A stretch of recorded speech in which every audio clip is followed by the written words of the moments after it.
Good evening. The special meeting of the Annapolis City Council for Monday, June the 19th will be called to order at 7:05 p.m. At this time, would everyone willing and able please stand for the invocation, followed by the Pledge of Allegiance. Before we do our invocation this evening, I'm going to ask everyone for a moment of silence for firefighter Mark Frangallo from the Eastport Station and his family for the loss of their 23-year-old son, Mark Jr.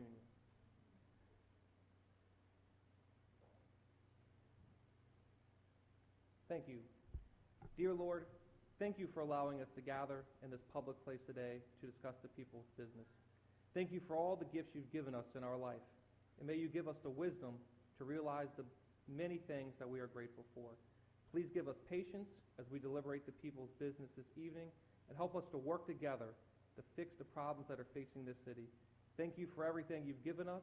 Please watch over all our military service overseas and give us strength for the rest of the evening. Amen.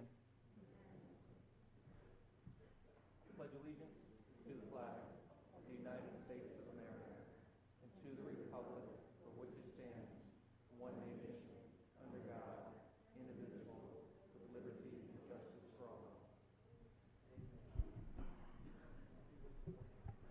Strength. We need it.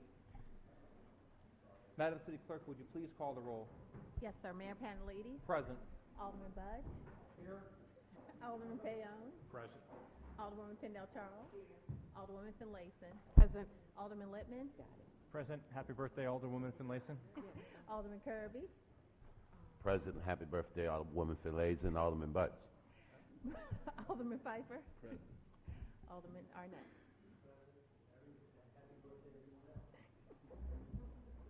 Madam City Attorney, would you please present our first item?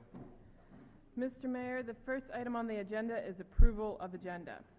At the request of some of my colleagues on this council, I would entertain a motion to approve the agenda as amended to include R2217, the United Nations Paris Climate Agreement on first reader, and a proclamation proclaiming Monday, June the 19th to be the Annapolis Fire Department Class 1 Rating Day, and to add GT 1217 to reallocate $1.5 million from the unassigned fund balance to the Capital Reserve Fund. Second. Any discussion? All those in favor, please say aye. Aye. All opposed? The ayes have it. Madam City Attorney. Mr. Mayor, the next item on the agenda is a proclamation proclaiming Monday, June 19th, 2017 to be Annapolis Fire Department Class 1 Rating Day.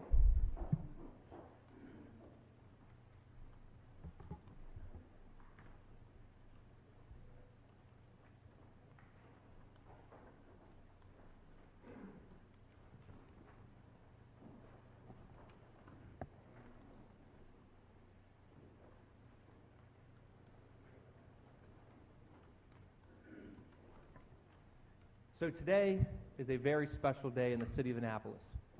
This is the first time in the city's history that we have an ISO rating of number 1 out of 10. So I just want to explain to everybody what that means. We have a fantastic fire department that works hard and tirelessly to make sure we have first-class services. So what do? Around the country, they rank people on a scale from 1 to 10, 1 being the best, 10 being the worst. We were a Class 2, which many other fire departments are. But in the state of Maryland, and there's 157 cities in Maryland, there's only 2 that are Class 1 fire department. Now what is that? Thank you.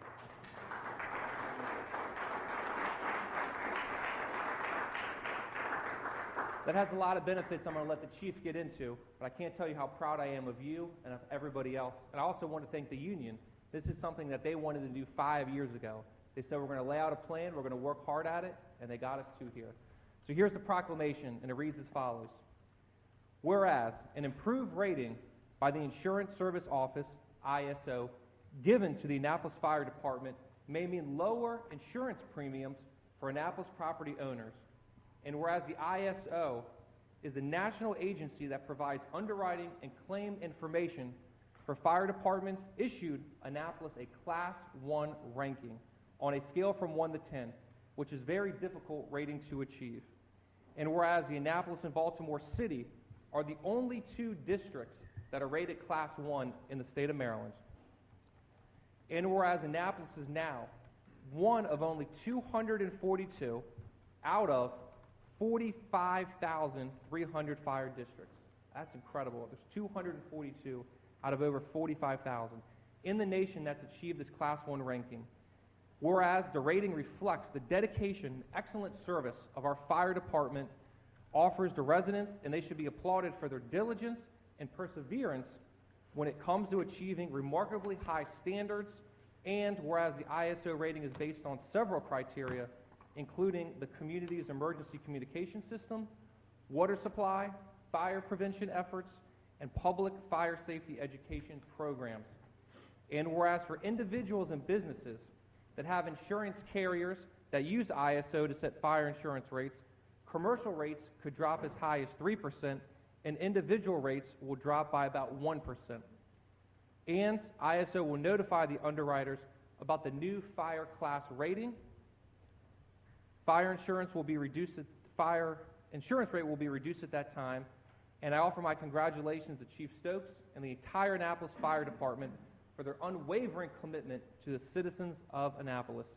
Now, therefore, I, Michael John Panelides, Mayor of the City of Annapolis, do hereby proclaim to be the Annapolis Fire Department Day in the City of Annapolis. Congratulations.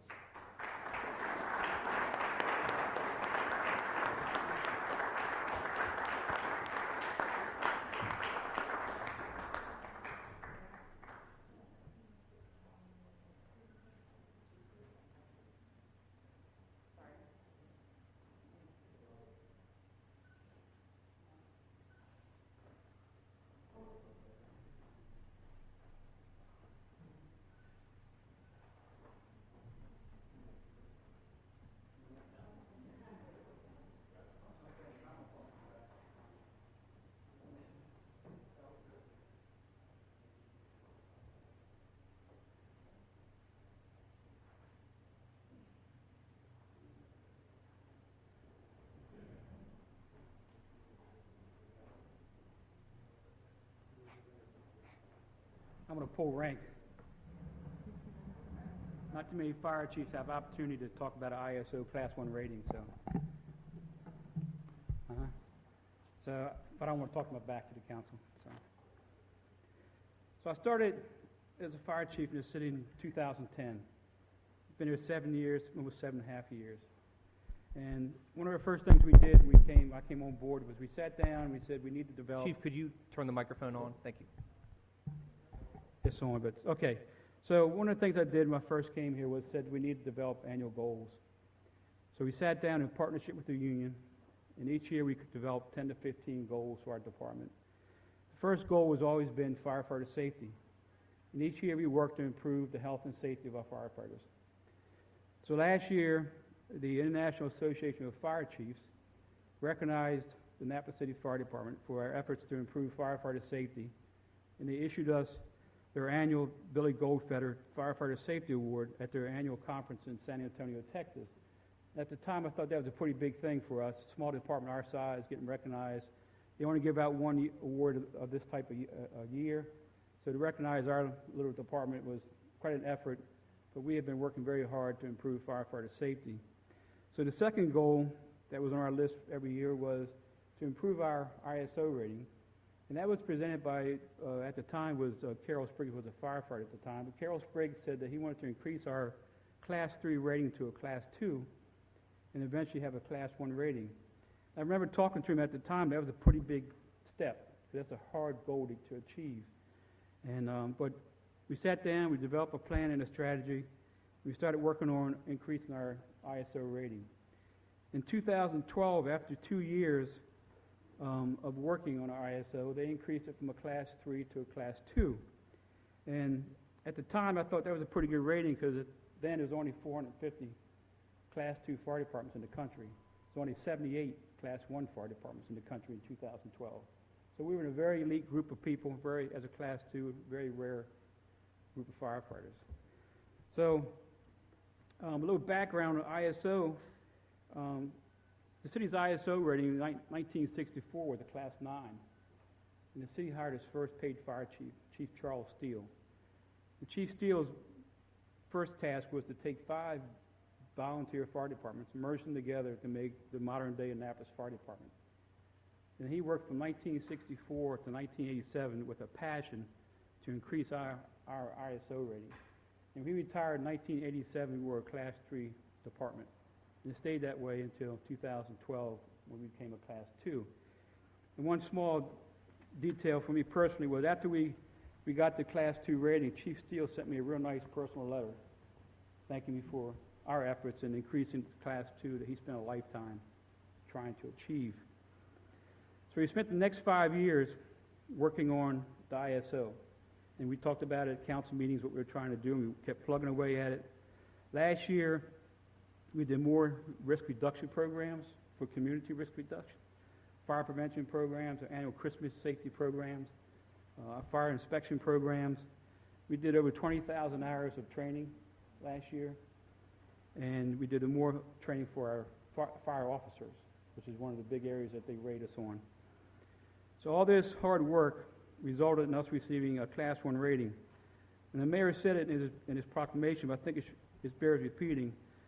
There are 45,300 fire districts in the United States of America. There are 242 Class 1 fire departments, and that's 45,000. And we are one of them.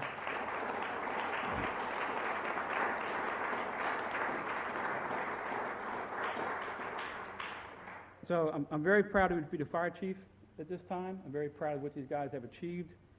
And one last thing, a couple of things I'd like to thank. I'd like to thank the mayor for his support of public safety, including your approval to apply for the SAFER grant, which helped us staff that ladder truck, which helped us achieve this ISO rating. I'd like to thank the Public Safety Committee and Chairman Finlayson for your support. All three of you for your support as a public safety. I know you did a lot of work trying to help us get support of the SAFER grant. I appreciate that. I'd like to thank the entire council. But over the last 7 years, I've come to you with requests for funding.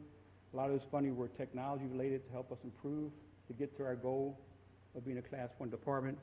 Without that funding, we would never become the world-class department we are today, so I appreciate your support throughout the years.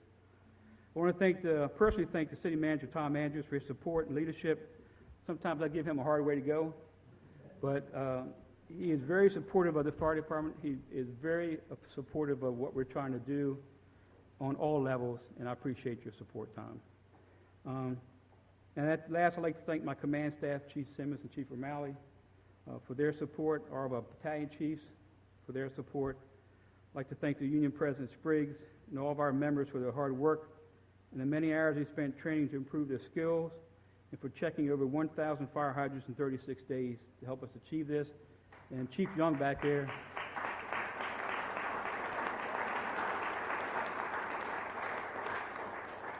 Chief Young, that was his project to get those hydrants checked, and he did a great job pushing those guys along to make sure that got done. Our members truly come to work every day with the goal of providing the citizens with outstanding service, and I appreciate it. I'd also like to thank the Eastport Volunteer Fire Department for stepping up and buying a ladder truck for us at a time when we needed a new ladder truck, and that helped us out a lot. And lastly, the ISO rating is truly a team effort from the entire department.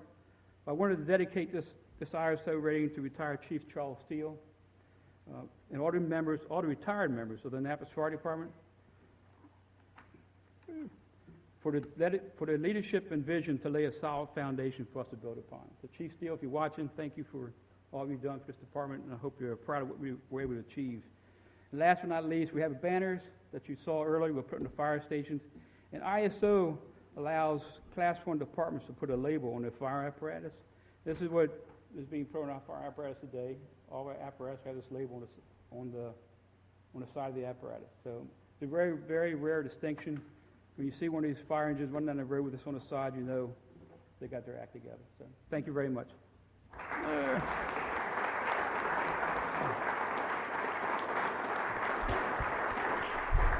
Alderwoman Finlayson. Chief Stokes. I know. On behalf of the Public Safety Committee and really on behalf of the full council, and I'm getting choked up because I am so proud of our department. but you have been an outstanding leader of the department. You saw where the needs were, and you made sure that we provided you with the support so that your men and women could serve our city well. So I think we owe you a great, big thank you for all that you've done. You've carried us into the new millennium, and our men and women are, I'm sure, equally as proud. They adore you because they know that it comes from the right place. So thank you from all of us. Thank you, I appreciate it, but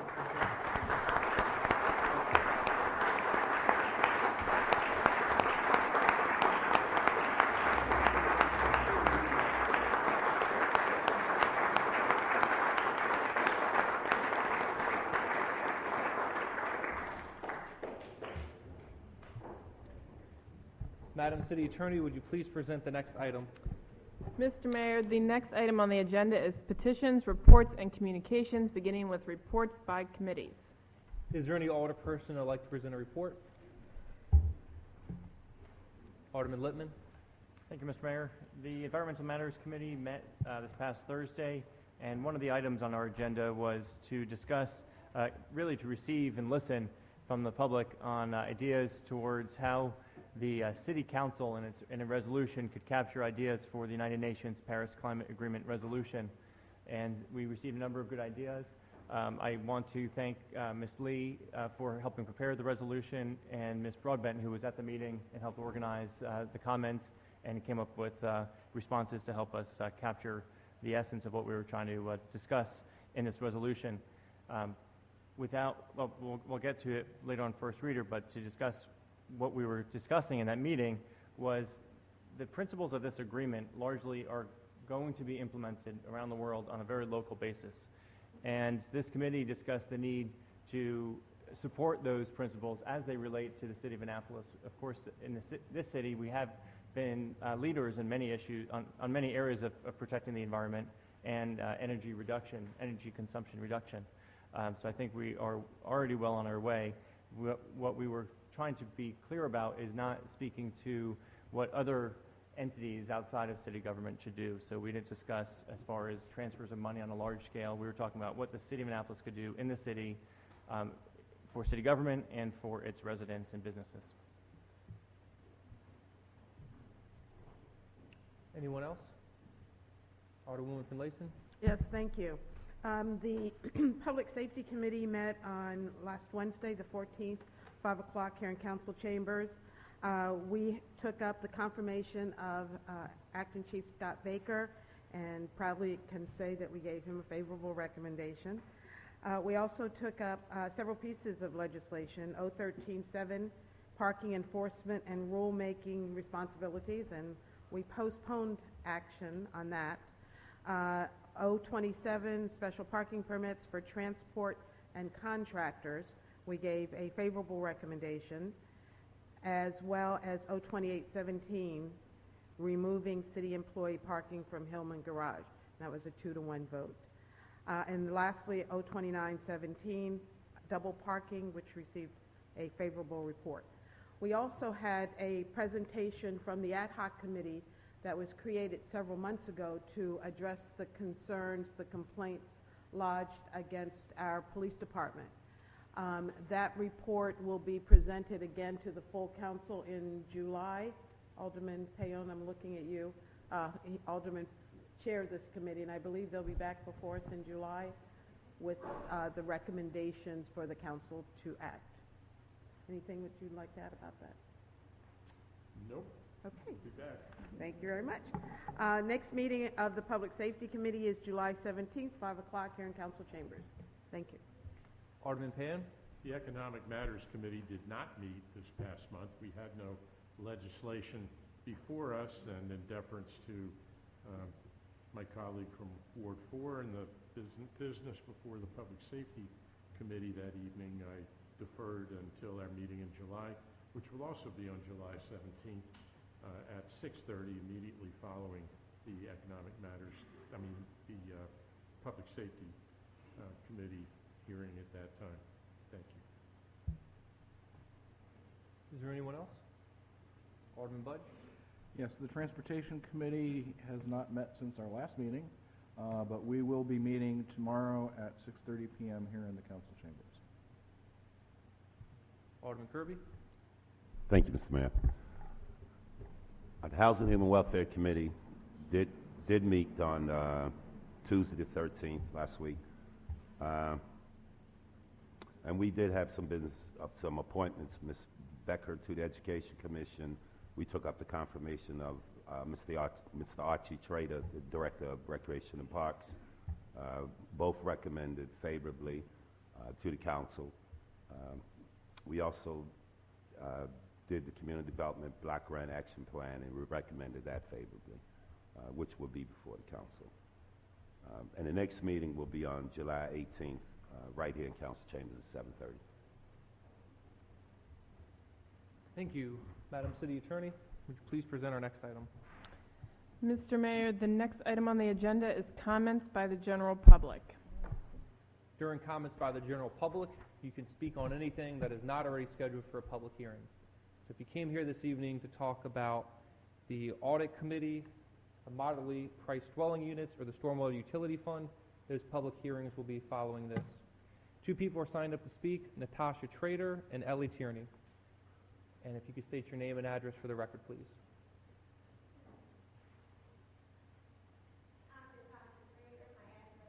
Could you join us at the front? Thank you so much. Otherwise, the people at home can't hear you. I'm Natasha Trader. My address is 4129 Old Muddy Creek Road, Edgewater, Maryland, 21037. I came to speak about the personal care establishment in the PM District, the Professional Mix Office. I recently rented 139 Gibraltar Avenue.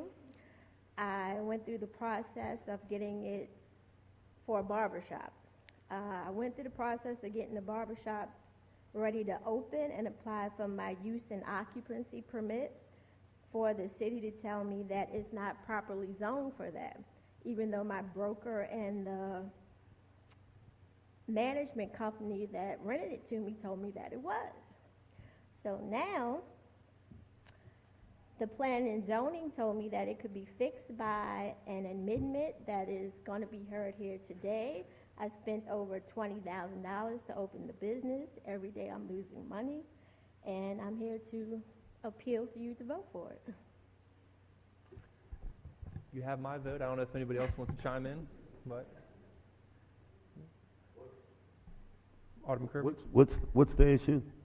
Planning and zoning? It's the personal care establishment in the PM District. Okay. We're voting on it later tonight. It also affected Alderman Payne's ward, so. Okay. So, okay. Thank you. Thank you. Thank you. I have just one statement, Ms. Trader. I had spoken with Alderwoman Finlayson as well as some persons who've been instrumental in you getting your business open, and I'm confident and comfortable that we will be able to push this through this evening, and we thank you so much. Thank you. Seeing you, known you for many years, and so glad that you're moving in that direction, and we always like to see young people taking on an entrepreneurial spirit. Well, thank you thank so you. much. Absolutely. Thank you, Ms. Finlayson. And we thank Alderwoman Finlayson for the amendment.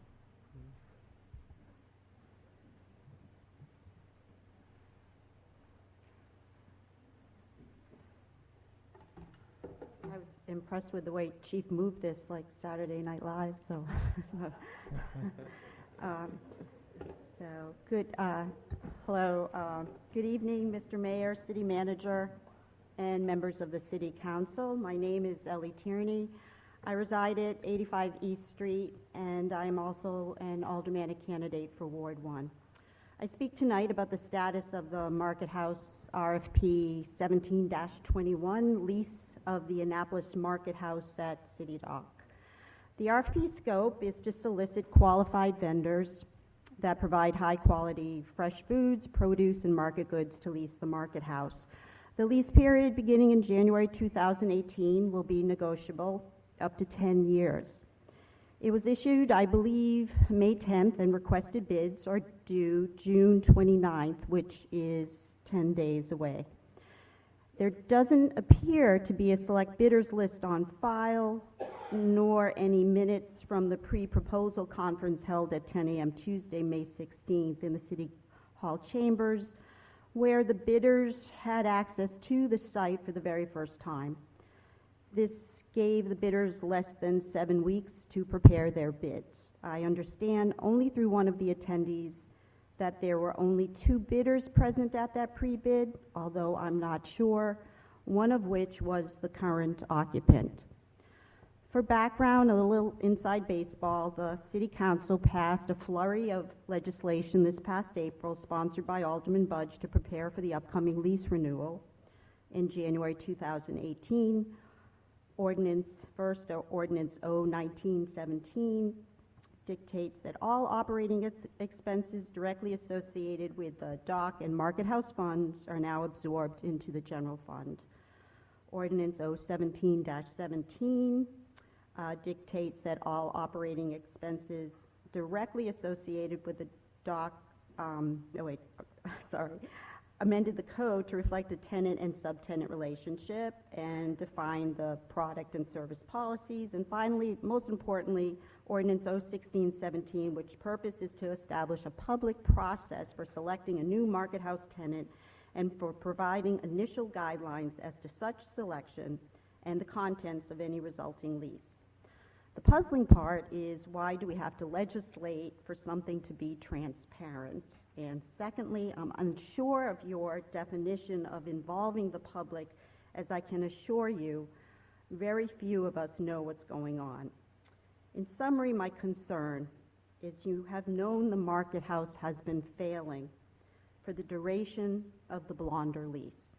You have elected to initiate an RFP process in an election year with a self-imposed deadline of November, coinciding again with the election. You obviously have not considered expanding the bid list or any attempt to cancel this RFP and start over when you know you have few bidders, one of which, again, is the existing failing operation. And as far as transparency and public involvement, when was that going to start? Listen, our neighbor Baltimore has 6 public markets, all established in the 18th and 19th centuries. They attract customers to their stalls where butchers, bakers, and fishmongers still ply their trades today. You'll find fresh flowers and vegetables, prepared and ethnic foods, and lots of locals and tourists at these marketplaces. Shame on us for not giving this the attention it deserves when you have the power to negotiate a lease extension until we get this right, not to win votes for saying that you will. Thank you. Alderman Budge. Mr. City Manager, would you care to comment on the number of bidders on the bidder list for the market house? I will admit I did not count them, but there were 12 or 15, if my memory serves, and there were at least 4 or 5 potential bidders that attended the pre-bid conference. I was there for that. Is that on the city website? Is that on the city website, the minutes? Bidders list? Mm-hmm. I do not know, Ellie, but I'd certainly be happy to post it. Okay. Is there anyone else who would like to testify?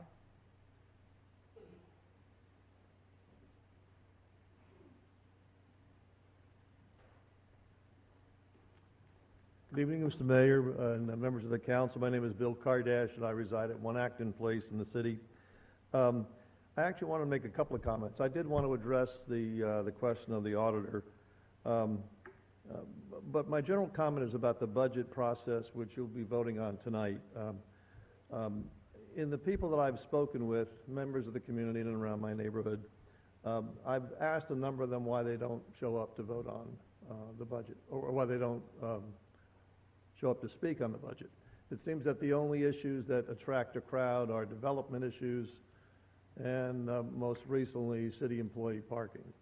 The budget seems to be kind of people's eyes glass over when they talk about the budget. Please know that many citizens avoid testifying about the budget, not because they don't care, but because they seem to feel that testimony falls on deaf ears. So I'm here tonight to tell you that we do care.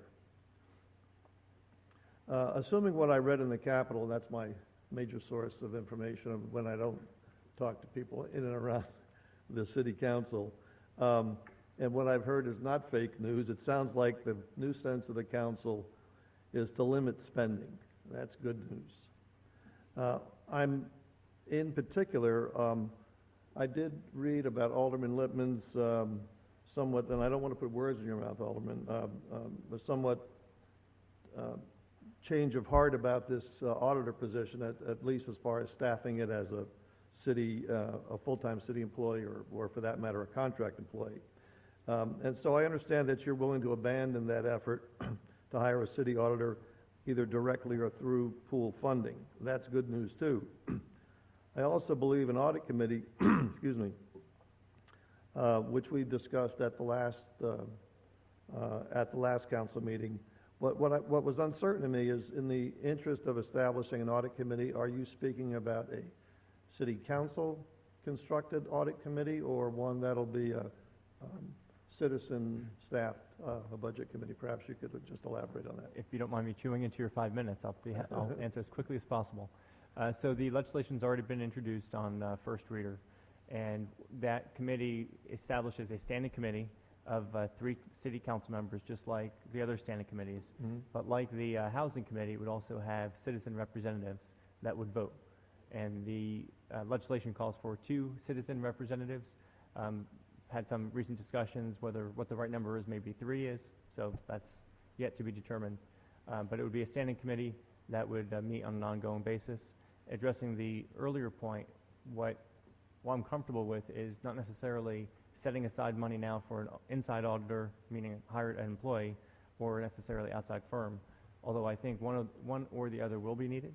What I think makes more sense, though, is to establish the committee, let the committee meet, and lay out a agenda or a calendar of what issues and how it will go about, and then it can meet with the existing auditor who can't serve in that role but has provided some guidance about how they recommend to the city how those services could be employed. At that point, we would have a specific proposal to come to the council to fund, as opposed to just a general reserve of funds. Okay, thank you. I think it's my observation that in the case of the audit committee, particularly, I think one of the frustrations that you all are having now is that with perhaps Alderman Lippman's background in business, most of you don't have experience in anything even closely approaching audit review. So my suggestion would be to have the majority of people on that committee be outside experienced professionals who understand and know what to look for, as opposed to who might really just have good intentions but not the expertise to control the destiny of what you're going to do. So that's my suggestion there. With regard to whether it's pool funding or hiring a part-time or full-time person, my concern is that in the past, when we've constructed jobs that are contract positions, it doesn't take long because before they become recruited to be full-time city employees. We've seen that in the past. I know Gary Elson, the assistant city attorney's position, which was a contract position for a number of years.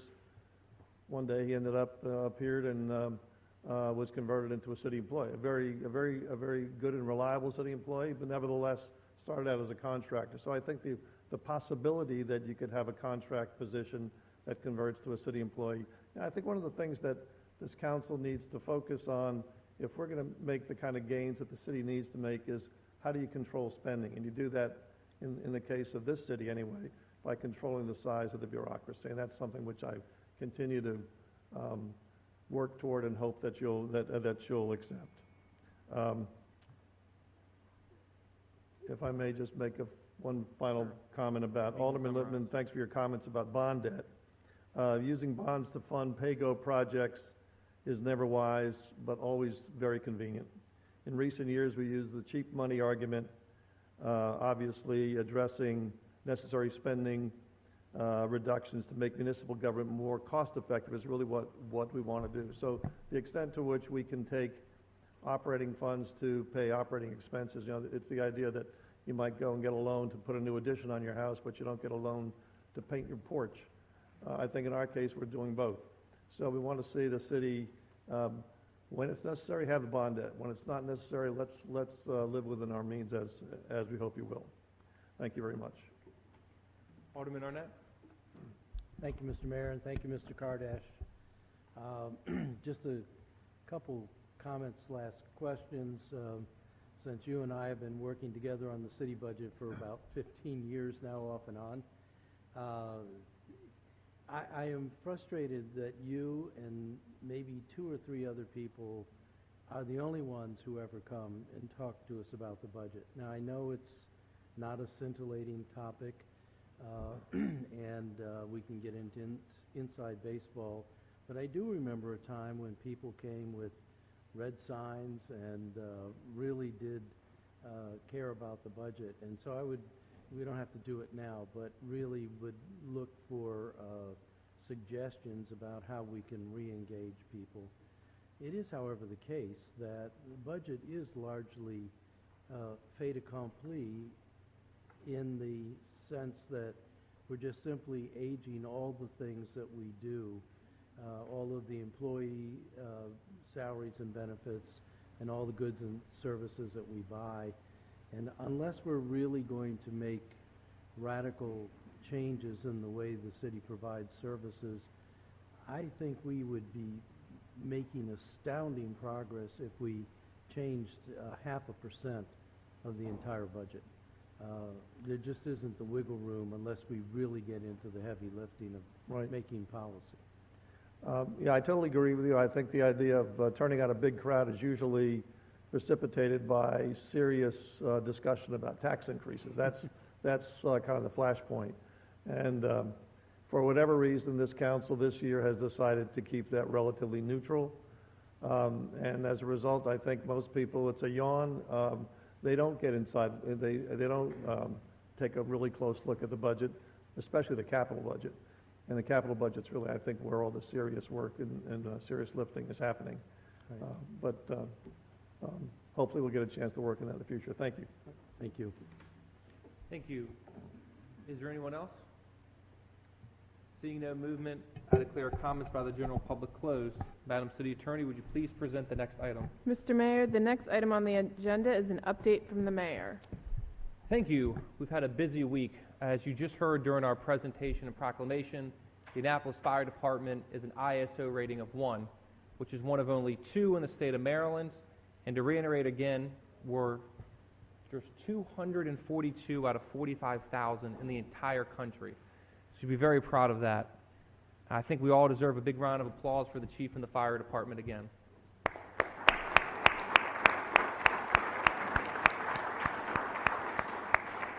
To give people an update on some other ratings we got our bond rating. The city maintained a AA+ rating from the Fitch Agency, and the outlook remained stable, and the city maintained a AA positive rating. Fitch wrote in their analysis of our finances, the city's strong financial profile reflects positive revenue growth prospects from an improving property tax base, manageable expenditure growth, and the demonstrated ability to reduce expenditures during economic downturns. Meanwhile, Moody's Investor Services said that a AA reflects the city's recently improved financial proactive management and conservative budgeting despite a planned reduction in services.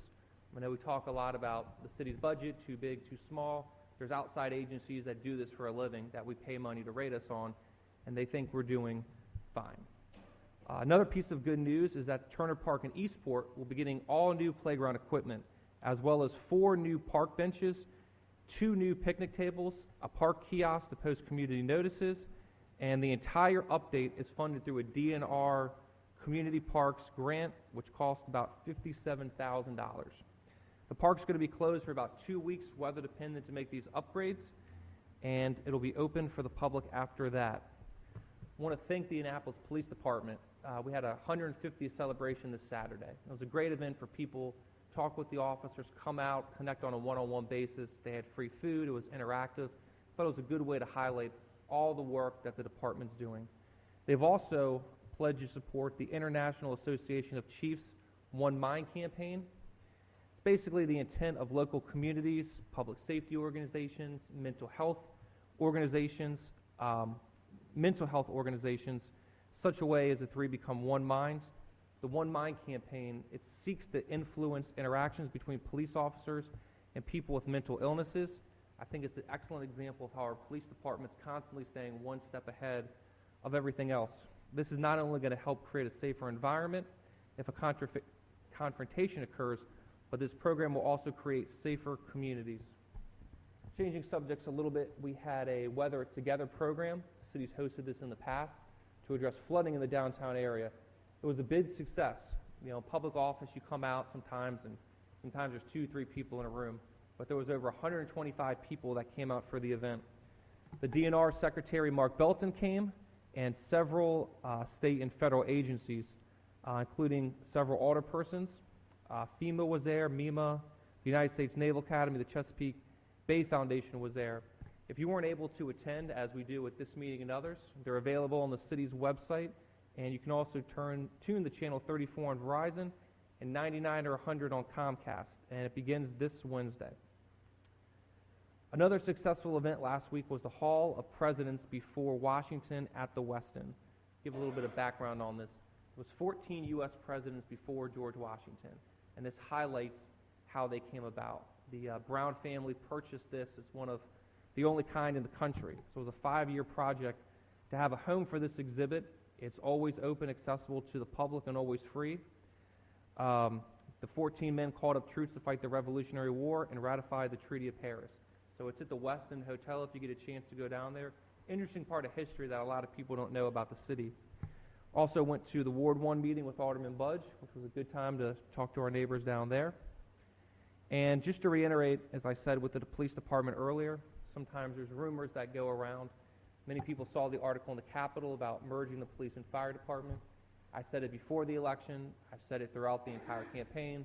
There's no plan to merge the Annapolis Police and Fire Department. That was an exercise the county started on partnerships we could work together on. The city's done a number of partnerships with the county, and I think it's benefited. Transportation, for example, we get $750,000 from Anne Arundel County now. And that didn't come from just saying we need money because we need it.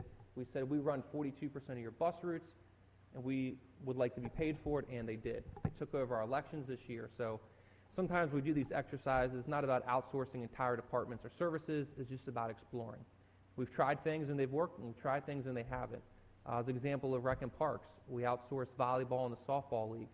Something we thought we could do to save money. We tried it, and nobody liked it. Everybody complained and thought it was horrible.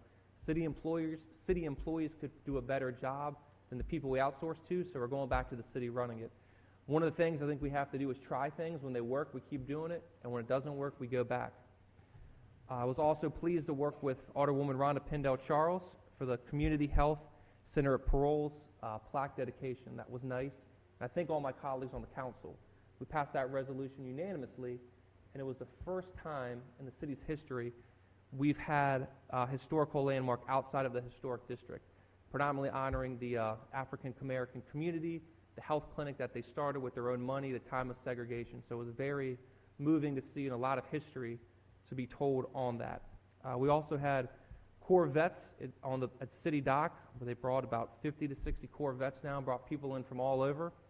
We had East Porter Rocking, and I was kind enough to be invited to Asbury United Methodist Church, where we attended the celebration of their ushers and other things. I want to thank them for having me, and it was a very nice ceremony. And that concludes my update from the mayor. Mr. Mayor, the next item on the agenda is AP-17-17, the confirmation of Archie Trader as Director of Recreation and Parks. Is there a motion to approve the confirmation of Archie Trader to Rec and Parks? So moved. Second. Is there any discussion? Just want to say a few words about Mr. Trader before we go forward. You know, one of the things we've done in city government is we have department heads from all over. You know, we pulled in department heads, nationwide searches like David Jarrell, Michael Morris came from Texas, but sometimes we have people right here that are the best people for the job. I think we have that with Mr. Trader. He has 25 years of recreation, administrative management experience for the position. He's been serving as the manager of the Stanton Center since 2009. Prior to that, he worked contractually as the recreation manager for the Stanton Center for 3 years. Mr. Trader's experience in developing high-quality recreational programs, along with establishing sports opportunities for the youth as well as the adults, served our community well. He has extensive background in program planning management, strategic planning, sports management, and recreation marketing. He has a Bachelor of Science in Physical Education from Morgan State University and has developed strong working relationships and partnerships with numerous organizations around the city. So I was pleased when we went through to have Mr. Trader, and I think he's going to make an excellent permanent Director of Rec and Parks. Alderman Lippman. Thank you, Mr. Mayor. Mr. Trader, I just wanted to share an experience, a very positive experience I had at the Pitt Memorial Rec Center that I don't think, which is very random that I came across it, and I think you'd be proud.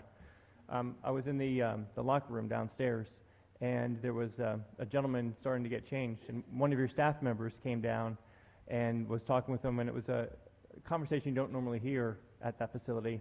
And so as I was walking out, I asked the staff member what was going on, and apparently it was a homeless person that was just coming in, other than needing a shower, and that's what he was there for.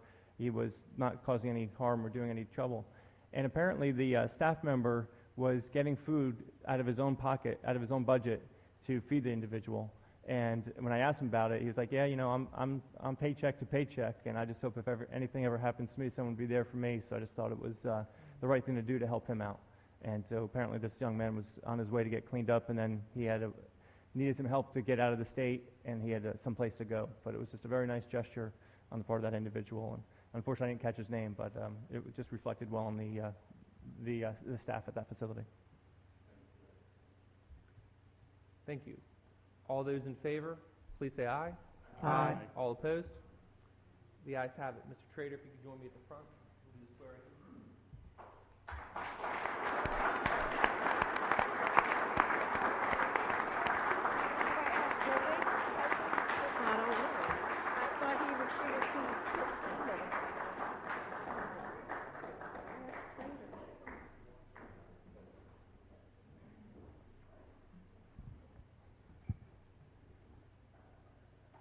If you could raise your right hand and repeat after me, please. I state your name. Do swear that I will support the Constitution of the United States and that I will be faithful and bear true allegiance to the state of Maryland and support the Constitution and laws thereof, and that I will, to the best of my skill and judgment, diligently and faithfully, without partiality or prejudice, execute the office of Recreation and Parks Director according to the Constitution and laws of this state and the Charter and Code of the City of Annapolis. Congratulations.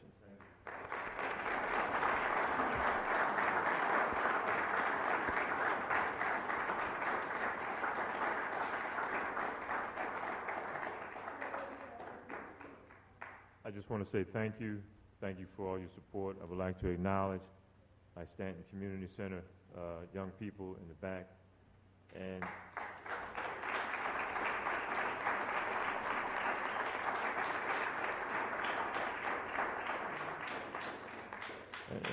And I am really humbled and thankful for this opportunity.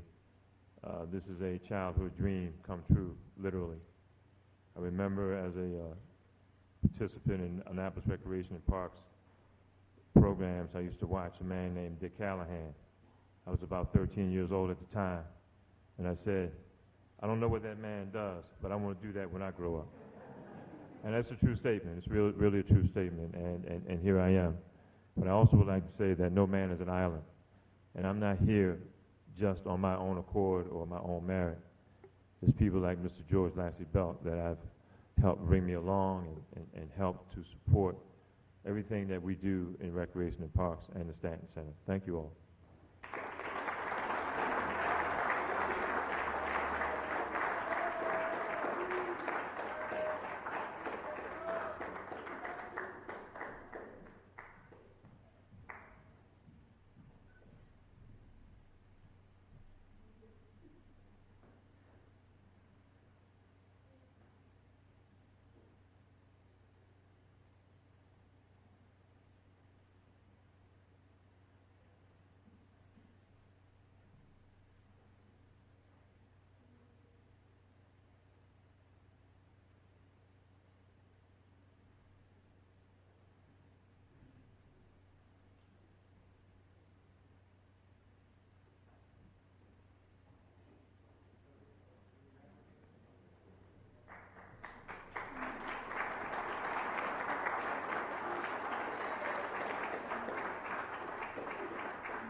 Madam City Attorney, would you please present our next item?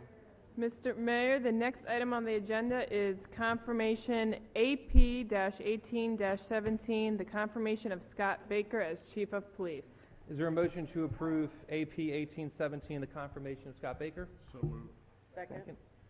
Just want to say a few words before we go. So when we did this search and we made a change, we did a nationwide search. Annapolis is a desirable place. There were 72 people that applied. And we narrowed it down to the top 5 candidates, and we went through and discussed. And Mr. Baker's drive, his creativity, kind of shined above the rest. And he had the opportunity to initiate 16 community initiatives to address violent crime, community outreach, and the opioid epidemic in the city. He's been working on long-term initiatives. One of those is to address the importance of public input and transparency between the police department and the public, focusing on building mutual trust and respect. Baker retired from the Baltimore Police Department with more than 20 years of service, where he was a homicide section, as a shift commander, where he managed 20 detectives. Major Baker joined the Annapolis Police Department in May of 2008. He holds a Bachelor of Science degree in Criminal Justice from the University of Baltimore, a doctorate degree from the University of Baltimore School of Law, and he's a graduate of the 245th session of the FBI National Academy.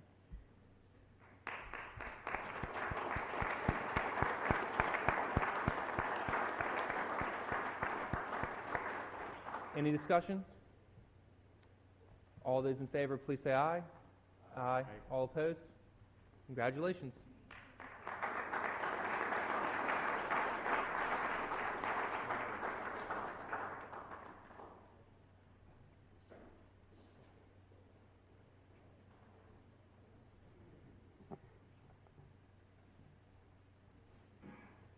If you raise your right hand, repeat after me. I state your name. Do swear that I will support the Constitution of the United States and that I will be faithful and bear true allegiance to the state of Maryland and support the Constitution and laws thereof, and that I will, to the best of my skill and judgment, diligently and faithfully, without partiality or prejudice, execute the office of Police Chief according to the Constitution and laws of this state and the Charter and Code of the City of Annapolis. Congratulations, Chief.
So first, I'd like just to mention about the fire department that on Saturday, it was Annapolis Police Day in the city of Annapolis. So we did come first. I just want to mention that. Mr. Mayor, Mr. Andrews, City Council, I really appreciate the full support and confidence that you've put in with to me. My wife and daughter, I appreciate the support as well. And to the troops in the back and those that couldn't make it, thank you for your support. I look forward to continuing what we've already started, and that is public service, transparency, and service to the community. Thank you very much.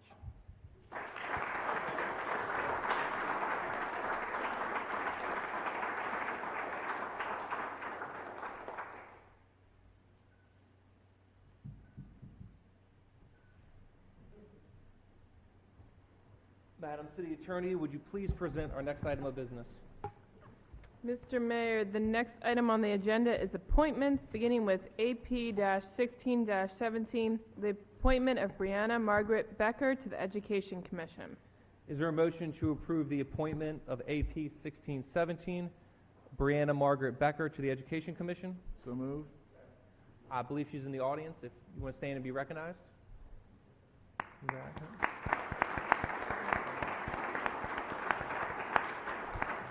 Is there any discussion? Alderman Budge? Yes, Mr. Mayor, I had the honor of interviewing Ms. Becker. She is a lifetime Annapolitan. She is trained as a teacher. She is presently on the staff of the Superintendent of Schools in D.C., and she is volunteering to serve on the city's Education Commission to help us out here. And I would like to thank her for her volunteer work and all that you're going to be doing for the city of Annapolis. Thank you. Thank you. Anyone else? All those in favor, please say aye. Aye. All opposed? Congratulations again.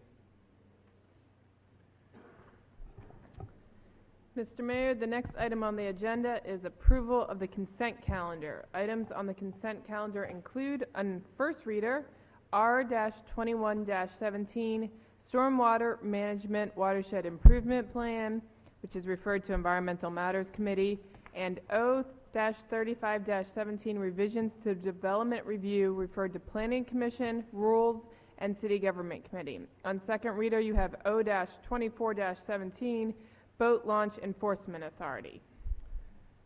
That's the end of the consent calendar. Thank you. Is there any objection to the consent calendar? Seeing none, I'd entertain a motion to approve. Madam City Clerk, would you please call the roll? Mayor Pantelidis, Aye. Alderman Budge, Aye. Alderman Payon, Aye. Alderwoman Pendel Charles, Aye. Alderwoman Finlayson, Aye. Alderman Littman, Aye. Alderman Kirby, Aye. Alderman Pfeiffer, Aye. Alderman Arnett. Aye. The ayes have it. Madam City Attorney, would you please present our next item? Mr. Mayor, the next item on the agenda is public hearings, beginning with ordinance O-30-17, Audit Committee. There was nobody signed up in advance. If you'd like to address the council, now is your opportunity. Seeing no motion, I declare the public hearing on O-30-17 closed. Madam City Attorney, would you please present our next item? The next item on the agenda is public hearing for O-32-17, moderately priced dwelling unit amendments. There's nobody signed up in advance. Now is your opportunity. Alderman Budge? As Mr. Mayor, I received a lengthy memo from Alan Hyatt on the subject of this legislation, which I would like to forward to the city clerk and enter into the record. Understood. Seeing no movement, I declare the public hearing on O-32-17 closed. Madam City Attorney, would you please present the next item? Mr. Mayor, the next item on the agenda is public hearing for ordinance O-33-17, Stormwater Utility Fund. Nobody had signed up in advance. Now is your opportunity. I declare the public hearing on O-33-17 closed. Mr. Mayor, the next item on the agenda is business and miscellaneous items, beginning with GT-12-17, transfer of $1,539,736 to the Capital Reserve Fund, transfer from the unassigned fund balance in the same amount. Is there a motion to approve GT-12-17? So moved. Is there any discussion? Alderman Pan? I'm not very clear on what it is we're doing. I believe it was from the last meeting when we had allocated the capital projects that come from the reserve fund rather than unassigned fund balance. And so it's basically, we voted on it the last meeting, but now is actually the transfer. Am I correct, Mr. Andrews?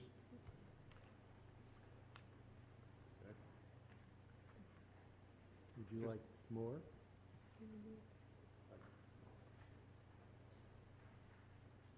All those in favor, please say aye. Aye. All opposed? The ayes have it. Madam City Attorney, would you please present our next item? Mr. Mayor, the next item on the agenda is legislative actions on second reader, beginning with Resolution R-7-17, Equal Protection Commission. Is there a motion to approve R-717 on second reader? So moved. Is there a second? There's amendments from the Rules and City Government Committee, and I'll let the sponsor speak to them at this time. Yes, Mr. Mayor, thank you very much. This resolution is basically a companion piece of legislation to Ordinance 0517, which was a piece of legislation concerning equal protection with, as far as the immigrant community was concerned. This resolution took that ordinance a bit further for the purpose of establishing, and we've gone through several amendments, which I think were very worthy, of adding a one-year task force to study certain issues concerning the immigrant community, and then coming back in a year to hear what the issues are and towards some resolution regarding those issues. We did have a testimony, and rather robust testimony, from Mr. Michael Keller, who's the chair of the Human Relations Commission, as well as Ms. Tricia Hopkins, who's our HR director, and also their staff attorney. And as I indicated, there were several amendments made to the resolution. The testimony and amendments addressed several issues that were of concern to the Rules Committee, and as a result, I was asked to return to the next meeting for the purpose of completing one final assignment, namely to solicit feedback from Ms. Roxana Rodriguez, our city's Hispanic liaison, regarding her thoughts concerning the formation of this one-year task force. Her feedback was very positive, and it's indicated in our packet of information. Ms. Rodriguez indicated the following: that she strongly believed in this resolution, creating an advisory which would give the council and the mayor to understand more about the challenges the immigrant community encounters. It would be worthwhile and beneficial not only for the Hispanic community, but for the entire city. There are so many non-Hispanic city residents looking for ways and resources to assist their immigrant workers, friends, neighbors, etc. It will be beneficial because the city would be aware of the issues and collaboratively work with already existing resources around the city, or find solutions for those issues that affect the immigrant community. The challenge is finding the right individuals, building a group to work together without trying to solve situations, or getting used to work with the Human Relations Committee to keep this group engaged because of their individual responsibilities. But she no doubt has, but it can get done, no doubt. She indicated that a very positive posture regarding this resolution. I know several of my colleagues had some concerns regarding the resolution, whether it should be a year, permanent. We went back and forth. Like I said, we had some robust conversation as well as some testimony, and we came up with the amendments so indicated. I know Alderman Budge indicated that he had some reservations, particularly regarding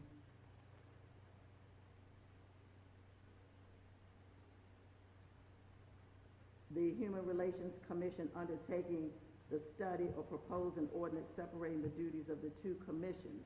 And I did indicate to Alderman Budge that when Mr. Keller testified, he indicated that he went back to the HRC members and they realized that taking on such a task was more than what they wished to take on.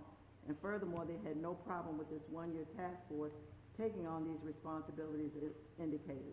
Additionally, they recognized and agreed that the resolution allows for certain separations, such as making legal determinations, mediations, etc. Overall, the HRC indicated that they have no problems with the resolution. In fact, Mr. Keller indicated that they would support throughout the year the work of the task force in any way that they could. Therefore, I'm requesting a favorable vote on this resolution tonight, which would take our ordinance a step further, and receiving the comments from Ms. Rodriguez, who is our city liaison. Thank you. Thank you, Alderman. You just answered my question. Mr. Mayor, I would like to go on as a co-sponsor. Alderman Arnett. Point of information, if I might.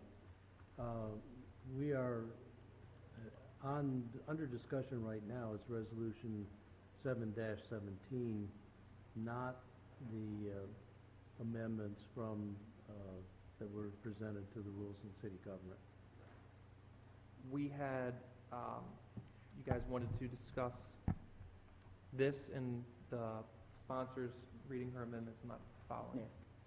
Well, right now, if I understand what was introduced, it's, if you look at your iPad, is Resolution 7-17, the original resolution. Would we not have to have a motion to introduce the amendments that were submitted to the Rules and City Government Committee for consideration, which is also in our agenda? I'm trying to wait for mine to come up. It's not coming up. Yeah, have that same problem. So there's only one that appears in our documentation. Are there other amendments you would like to bring forward? Now is certainly the time to do so. I'm going to use... Well, no, I believe, and I'll ask the city attorney, I believe what was introduced is our 7-17 as originally submitted. Then there is another item here, which is our 17 amendments that were proposed, I believe, to both the Rules and City Government and to the Public Safety Committee. So are we going to have amendments introduced, or? Yes, I believe that's what we're doing now. We voted to do it. We're going to vote on the Alderwoman's amendments, and then we'll vote on the legislation as amended afterwards. Normally, don't we have the amendments introduced and then there's a vote on the resolution as amended? I believe that's what I said, yes. And I can't get this. I'm going to have to use Alderman Payon's. Yes, we make a motion to introduce it, we vote on the amendments, and we vote on it as a whole. So we're at the stage right now where we're discussing amendments. So is there any discussion on the amendment the Alderwoman just read? Yes, I can read. The amendments indicated and made some changes regarding whether it would be permanent or temporary, and that's indicated in the title. It just came up. Took a while. Thank you. Also, that this would be an equal protection task force rather than a commission. It would be for studying and preparing reports about the issues of foreign-born residents of the city. As we go down within the, within the body of the legislation, there were several whereases that were removed. Going down a little bit further, on the second page indicates that the areas to be looked at would be included transportation, education, communication, economics and finance, social and political concerns, healthcare, and city services and outreach. The task force would have a chair, a vice chair, and a secretary. The volunteers for membership would be from the Annapolis area. The task force would meet publicly at least quarterly. The findings and recommendations would be submitted publicly in a quarterly report to the mayor and the city council. They would abide by the Maryland Open Meetings Act and Robert's Rules of Order. They wouldn't have any authority to render public decisions or opinions or accept complaints or act as a mediator to resolve disagreements. And that was a discussion that we had with Mr. Keller, so we could have a delineation of responsibilities. If there was any conflict, then the Human Relations Commission would be the head authority, and that the task force would defer to them. And this would be a one-year task force. And we did ask Mr. Keller if we thought that 1 year would be sufficient, and he indicated that it would be. Is there a motion to approve the amendment? So moved. Is there a second? Second. Any other discussion? Alderman Littman? Thank you, Mr. Mayor. Alderwoman, do we have any, I didn't see anything in writing from Mr. Keller. Is it not included here, or did he not provide anything? No, Mr. Keller did not provide anything, but he testified for probably close to an hour. But no, he did send me an email, but I did not include that in here. So perhaps you can state, does he endorse R717 as amended by the Rules on City Government? Yes, Mr. Keller was here to hear the amendments, so was Ms. Hopkins. And like I said, we went through several different discussions. His main concern was the delineation of duties, and he said once he went back to the members, he realized this was not something that they had wished to carry through, but they would be willing to help and to support anything that the task force did. Okay. And we have... Ms. Hopkins is here. Yes. Can we hear from Ms. Hopkins and her opinion on this? I think that's appropriate. Thank you. Ms. Hopkins?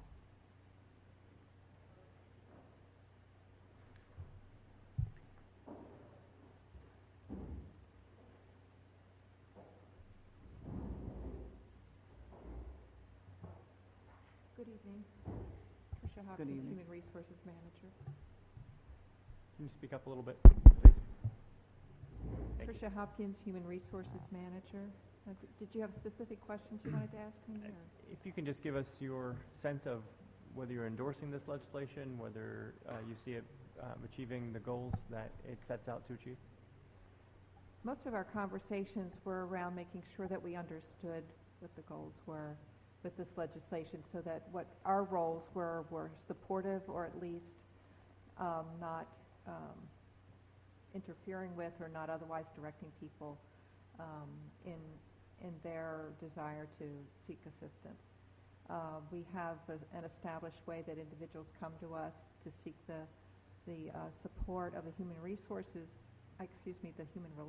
Commission, as well as individuals that come to Human Resources who are employees or maybe even citizens to understand what city government has to offer. So we wanted to make sure we understood the purpose of this resolution and were able to properly guide individuals who had questions and sought either support of the task force or otherwise needed to be directed to the Human Relations Commission for what they do as already established under the city code. And obviously through our protocol. I'm staff support to the Human Relations Commission, so I thought it was really very important to come and hear and discuss the Alderwoman Pindell Charles's intent with this resolution and make sure that we were a part of the proper intent. And so that was what I brought to the table. I had attended the meetings that the Human Relations Commission held and had this on their agenda. So I'm privy to the discussion that they had with regard to how to approach this as well. I think that ultimately what Alderwoman Pindell Charles said about Mr. Keller's testimony is an accurate portrayal, that they truly were after understanding that their mission, their purpose was not entangled, for lack of a better word, in what the direction of this task force is going to be.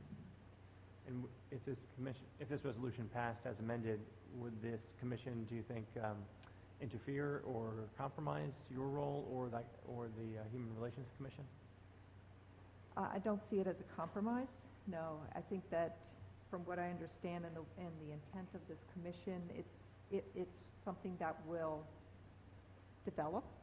You know, as I've heard, I don't want to mischaracterize what Alderwoman Pindell Charles's intent is, but it sounds like the purpose of the task force will kind of reveal itself as it forms, and what kind of information they will funnel, what kind of report they'll ultimately do will depend on what is brought to that group. All I want to make sure we understand from the city's perspective, from the Human Resources perspective, and also the Human Relations perspective, is that what we do to support, what we do that may involve what the task force evolves from, we stay informed, we stay aware, we stay purposeful in what we do in direction from either of our seats, from either the commission seat or from my role in directing our division, because we don't kind of pride ourselves actually on the fact that anybody that walks in the door in HR, no matter what it is, they are interested in doing whatever service they're after from the city, that we understand it well enough to be able to properly guide them and tell them who's good contact persons for it and what that element is responsible for. And so that was really my main purpose in coming, testifying, and speaking to, and discussing, and seeking to know and understand. So are you endorsing, or are you agnostic on whether we pass this? It's not my role. I'm not saying that, I don't think I have a role in endorsing. That's the role of the council. I want to just make clear that I really want to, I want to share what it is we had through discussion, so that ultimately whatever direction this task force goes in, whatever they pull together and identify as community needs, that we do the right thing as adjunct support. Okay, thank you. Thank you, Ms. Hopkins. You're very welcome. Alderman Budge? Alderwoman Pindell Charles has correctly characterized my concerns about this resolution and the amendment, in that the Human Relations Commission has the authority by statute to oversee matters in this arena. Alderwoman Pindell Charles also pointed out to me the language in this amendment calling for the task force to abdicate is the wrong word, defer to the Human Relations Commission when there does appear to be a conflict, so I think that is helpful.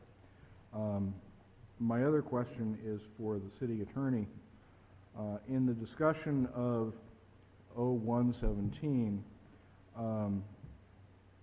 that ordinance was originally worded to speak to foreign-born residents, and the prior city attorney advised us that that was probably unconstitutional.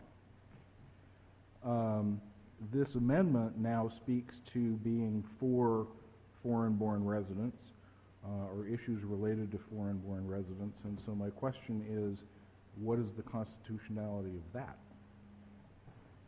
I'm trying to go back and remember the discussion on that ordinance.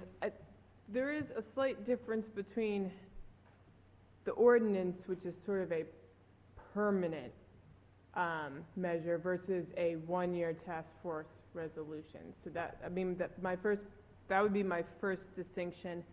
And in sort of crafting this resolution, we weren't sort of necessarily, while it's a companion to the ordinance, we were sort of building off what had been done at a similar level at both the federal level and Baltimore City, who both used similar language. So obviously I can't speak for the former city attorney. In this context of a one-year task force, I don't have any concerns regarding the wording. Thank you. Alderman Arnett? So in that same vein, when this was discussed at the Rules and City Government, we were trying to draw out whether there's a difference in needs and experience between foreign-born members or members born in the country that have similar circumstances, and I don't believe we ever really did resolve that. I've never had any doubt about the positive intentions of this task force. I did and do have some concerns about the overlap with the Human Relations Commission. My recollection of Mr. Keller's testimony was that they didn't want to stand in the way of this, but I don't, in his testimony, I don't recall him endorsing this work. I think it's up to the council to decide what kinds of positive outcomes will come from this. I find it very difficult to understand exactly what the task force is charged with doing and what kinds of outcomes we expect to come from that. but it's only for a year. If the amendments are passed,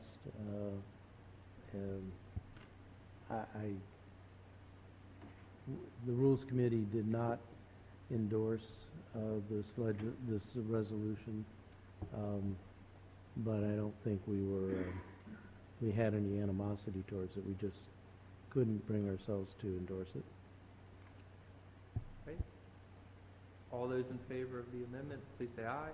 Aye. All opposed? The ayes have it. Is there a motion to adopt R 717 as amended on second reader? So moved. Second. Is there any discussion? Madam or Alderman Pan? Well, I think that Ms. Rodriguez, our liaison, has recommended it. Human Relations Commission chairman has put his seal of approval on it. There's simply no reason not to pass it. Had we not delved into this very general issue a number of times in the recent past, I'm not sure what my position would be, but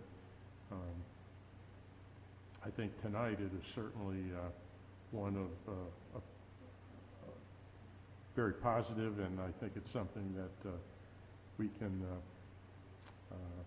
really point to as having done something. Thank you. Thank you. No other discussion? Alderman Finlayson? Yes, I've had mixed feelings about the legislation for a number of reasons. One, it speaks to only foreign-born citizens who are born, foreign-born citizens, not those that are legally in the country and still need a level of service that we should be providing. And I'm not sure whether there are protections there. I didn't get the same feeling from Mr. Keller that my colleague got, because he wasn't very comfortable with this. And my first concern was that there was some overlap, that we were creating another committee that actually is under the purview of the Human Relations Commission. And, he kind of softened their position, but they weren't very comfortable with having another group do what really was part of their charge. A committee meeting 4 times a year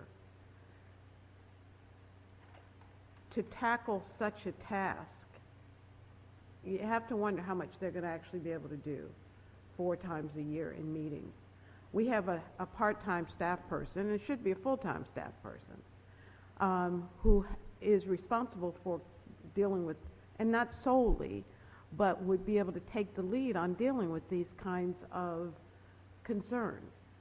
I would much rather see us have a person who is on our staff who can bring us back concerns on an ongoing basis than to wait for them to meet 4 times a year and bring information back. I just don't feel it's an effective way of dealing with the concerns that are out there. So I voted against it when it came to public safety, as well as the Rules Committee, because I just feel like we can do it better. We can empower the Human Relations Commission to do more, and we can give Ms. Rodriguez the tools that she needs to really grapple with this problem. Thank you. Alderwoman Pendle-Charles? Yes, 2 things to respond to Alderwoman Finlayson. The legislation reads that it shall meet publicly at least quarterly, which doesn't mean that they have to meet 4 times a year. They can meet once a week or once a day if they like, which of course would not happen, but they do have that flexibility. And the second thing is, Ms. Rodriguez is the person on our staff who is tasked to do this. This, I believe, would help her at least with some direction, with persons that she can feel that she can rely on to give her information, and it will empower her, I believe. This legislation will do so. Thank you very much. There's no other discussion. Madam City Clerk, would you please call the roll? Yes, sir. Mayor Pan, ladies. Aye. Alderman Budge. Aye. Alderman Payon. Aye. Alderwoman Pendle Charles. Aye. Alderwoman Finlayson. I'm going to abstain.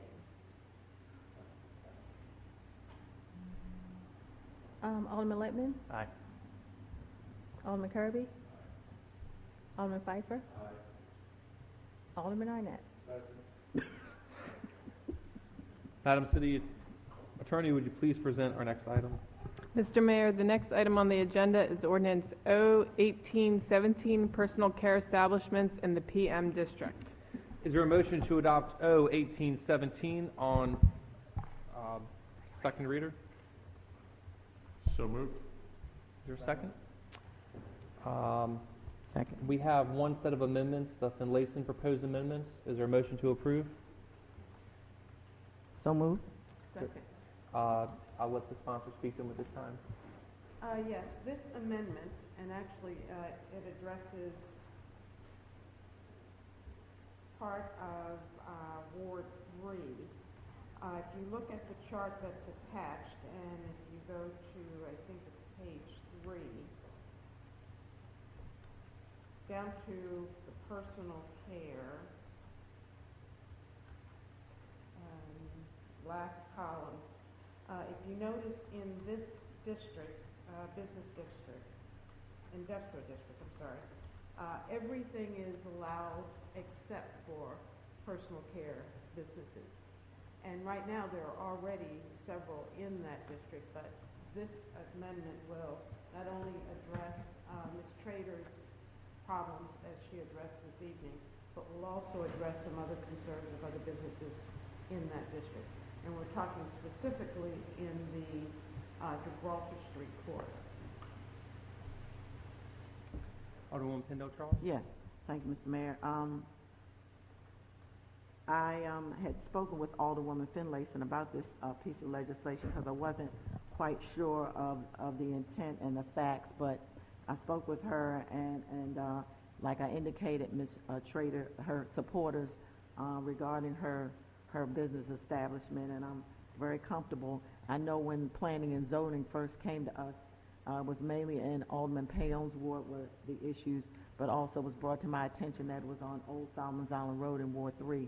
Then I heard about the Moreland Parkway Gibraltar Business District corridor, and now I'm comfortable with, after hearing everything I've heard, that this is a good piece of legislation. As I said, anything we can do to increase entrepreneurial spirit among young people, we should do that. Thank you. Thank you. Alderman Pannon? Thank you, Mr. Mayor. I'll speak very briefly to the original legislation. And, you know, in the case we have, we heard from Ms. Finnegan regarding her issues, and it's as simple as being allowed to expand her business upstairs. Who knew that could be such a difficult process? The purpose of the PM district is to serve as a transitional zone that reduces commercial office impact on adjoining residential neighborhoods. Removing the restrictions placed upon them in a PM zoning district would not be inconsistent with this purpose. I'm quoting from the report that the Planning Commission sent regarding this issue. Look, there's nobody, when they checked the history of this legislation, frankly, nobody could figure out why this was excluded. And I scratch my head also in reviewing this. It doesn't seem logical. It doesn't seem that it was done with any particular purpose. It's not complicated. It affects very few people. I'm hard-pressed to think of anyone beyond this particular business that it affects. But I do not object to the amendment. I think it seems appropriate for pretty much the same reasons, and I would urge my colleagues to support this. Thank you. Alderman Budge? In researching this legislation and its amendment, I noticed that there is one other zone in the zoning district in the city that has personal care establishments subject to standards, and that's the PM2 district. There are 9 establishments in the PM2 district. that fall into this category. I don't know a whole lot about the PM2 districts because we don't have any in Ward 1. But I'm wondering if Director Gutwald could comment on the applicability of these amendments to the PM2 district, and should we just consider removing the standard entirely from the code?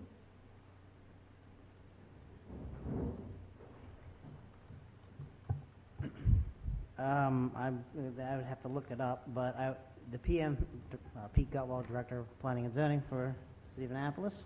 I'm going to guess the subject to standards in the PM2 district for those type of uses, off the top of my head, is that those subject to standards are when they're adjacent to certain other residential zoning classifications, and that's why they're not permitted, or they would have restrictions. It's the same thing with medical offices in the PM2 district, and that's typically out Forest Drive or in that direction near Village Green. That's where the PM2 district is prominent in the city, and I know that is one of the restrictions for medical offices in that. So I'm going to guess the same reason the subject to standards for personal care establishments would be in that zoning classification as well. I could look it up, but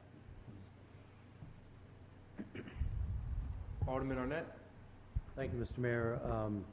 And I want to thank Mr. Gutwald because at Rules and City Government, as we started to look at this, I wonder how we ever get to having all of these kinds of crazy zones and all of the ups and downs and wiggles back and forth, and it makes me very much committed to getting the number of zones we have down from 31 to some much more manageable number. It is hard to understand why we have all of these zones and then within them all of these perturbations. So I fully intend to vote in favor of this and this evening, but I do think we need to take a long look at our code. It is very hard to understand how we've gotten to where we are with all the zoning code. Is there anyone else? All in favor of the amendment, please say aye. Aye. All opposed? Is there a motion to adopt O-1817 as amended on second reader? So moved. For a second? All those in favor, please say aye. Aye. All opposed? Is there a motion to adopt O-1817 on third reader? So moved. Is there a second? Madam City Clerk, would you please call the roll? Yes, sir. Mayor Panelidis, Aye. Alderman Bud, Aye. Alderman Payon, Aye. Alderwoman Pendel Charles, Aye. Alderwoman Finlayson, Aye. Alderman Littman, Aye. Alderman Kirby, Aye. Alderman Pfeiffer, Alderman Arnett. Aye. We will take a 10-minute break.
council is now back in session.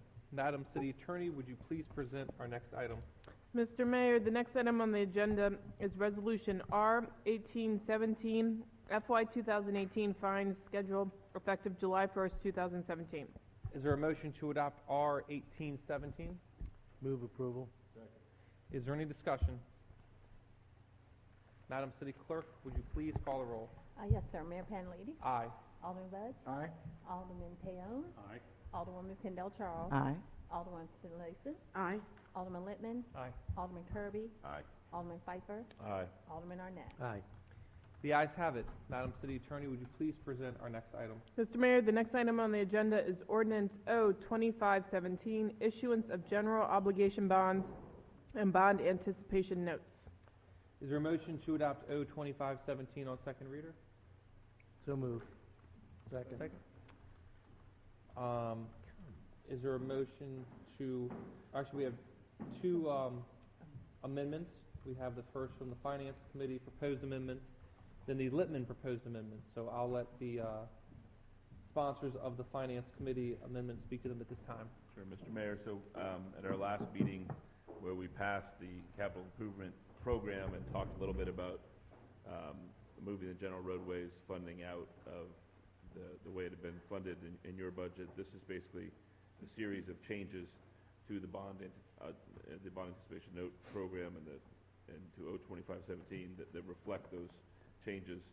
If you look through, you'll see the first one basically touches the overall amount that could be requested, and then you basically have the specifying about striking the funding for the general roadways from this account as well as city improvement facilities, and then adjusting the dollar amount for the wayfinding signage. So these are sort of all catching up with what we did last week. Is there a motion to adopt the Finance Committee proposed amendments? So moved. Is there any discussion? Alderman Arnett? So, I hope, Nikki, or didn't we then add back in Barba and Russell? Or how are we funding? Are we funding those with bonds, or are we funding those with the capital reserve? Okay, so these numbers are correct. All right. All those in favor, please say aye. Aye. Aye. All opposed? The ayes have it. The next set of amendments are the Littman proposed amendments. Thank you, Mr. Mayor. I can withdraw these. They've been, the relevant parts have been covered already. All right. Is there a motion to adopt O 2517 as amended on second reader? So moved. Second. Is there any discussion? All those in favor, please say aye. Aye. Aye. All opposed? Is there a motion to adopt O 2517 on third reader? So moved. Second. Madam City Clerk, would you please call the roll? Yes, sir. Mayor Panlady? Aye. Alderman Bud? Aye. Alderman Payon? No. Alderman Kendall Charles? Aye. Alderman Finlayson? Aye. Alderman Littman? No. Alderman Kirby? Aye. Alderman Pfeiffer? Aye. Alderman Arnett? Aye. The ayes have it. Madam City Attorney, would you please present our next item? Mr. Mayor, the next item on the agenda is Ordinance O 2117, annual operating budget fiscal year 2018. Is there a motion to adopt O 2117 on second reader? So moved. Is there a second? Second. All right. We have a number of amendments to go through, and I will read them off. The first is from the Finance Committee amendment number 7, and I'll let the sponsor speak to it this time. Thank you, Mr. Mayor. Let me just pull up the package here. So basically, since we discussed the Finance Committee recommendation to the full council going back about a month ago, there's been further discussions among the members, and the decision is not to offer all of the amendments that the committee came up with, but I expect we'll offer 4 here that are in the list of the Finance Committee amendments. Mine is having a little trouble coming up here, but so the first one, that's why I just wanted to read it off the list, but okay. Can't get it either. Thank you, IT.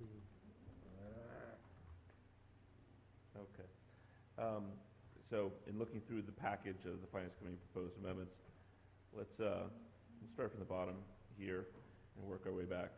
The first amendment to be offered will be amendment number 9, which deals with in the capital budget. We raised last week raised the rate for stormwater fees, and basically this is reflecting where the $500,000 of estimates will come into the budget and be reflected in the budget. So it's changing from the $1 million that stormwater fee was expected to bring, and now moving that number to 1.5, so it's correct in the budget. So I move amendment number 9. Is there a second? Any discussion? All those in favor of amendment number 9, please say aye. Aye. All opposed? The ayes have it. Where is amendment The Finance Committee amendment. Don't worry about it, you already voted for it. Alderman Arnett, it's right behind you on the big TV. Alderman Arnett, behind you on the TV or projector. Okay, so just moving up, amendment number 7. This amendment we discussed as well. This deals with the half a penny tax decrease that the mayor had in his budget, and the Finance Committee's recommendation to roll that back after discussion in the Finance Committee and certainly before the council last week, and the realization that a lot of these funds are basically fund balance to pay for this, and that we are in a position, as we've drilled down and thought more about our bond indebtedness, the questions about how we move forward in a budget that has a very, very slim expected surplus, that by taking those funds out and not paying for employees, as was the initial intent, we would basically create some flexibility in the budget. Hopefully, we, at the end of this fiscal year, with good management from the professional staff, will be in a position where there'll be, a little more dollars in the budget, which will allow us to replenish our savings and do things. So, the hope of the Finance Committee would be that we would roll this decrease back and allow us to basically move forward with the current rate that is has been noticed. So I move amendment number 7 in the Finance Committee package. Is there a second? Second. Any discussion? Okay, I'll ask before we vote this. What is it? Can you tell me one more time what it is we're voting on amendment 7? It is voting to roll back the half a penny tax decrease that was in the mayor's budget. Roll back in. I realize the writing's on the wall with this amendment, but I feel like I still have to say something. It was 2005 the last time that the city lowered the tax rate. Since then, there's been numerous increases in it. This wasn't a substantial amount. I think as the Capitol noted, about $20 a household. So I'm going to vote against the amendment going forward, but just wanted to state that for the record. Alderman Pan? Thank you, Mr. Mayor. I agree with your sentiments. I think, we're going over this. Let's face it, the budget that we have is several $million higher than last year, which was several $1 million higher than the year before. I mean, when are we going to give the taxpayers a break? Now, this was only symbolic, face it. It doesn't really mean a lot to the average taxpayer, but at least it sends a message that we're thinking about them. Now, we're spending a lot of money, and it's in behalf of the taxpayers. I understand that. But I just think that a slight rollback in the tax rate combined with tightening our belt a little bit was absolutely appropriate this year. And like you, I voted against it in committee eventually. And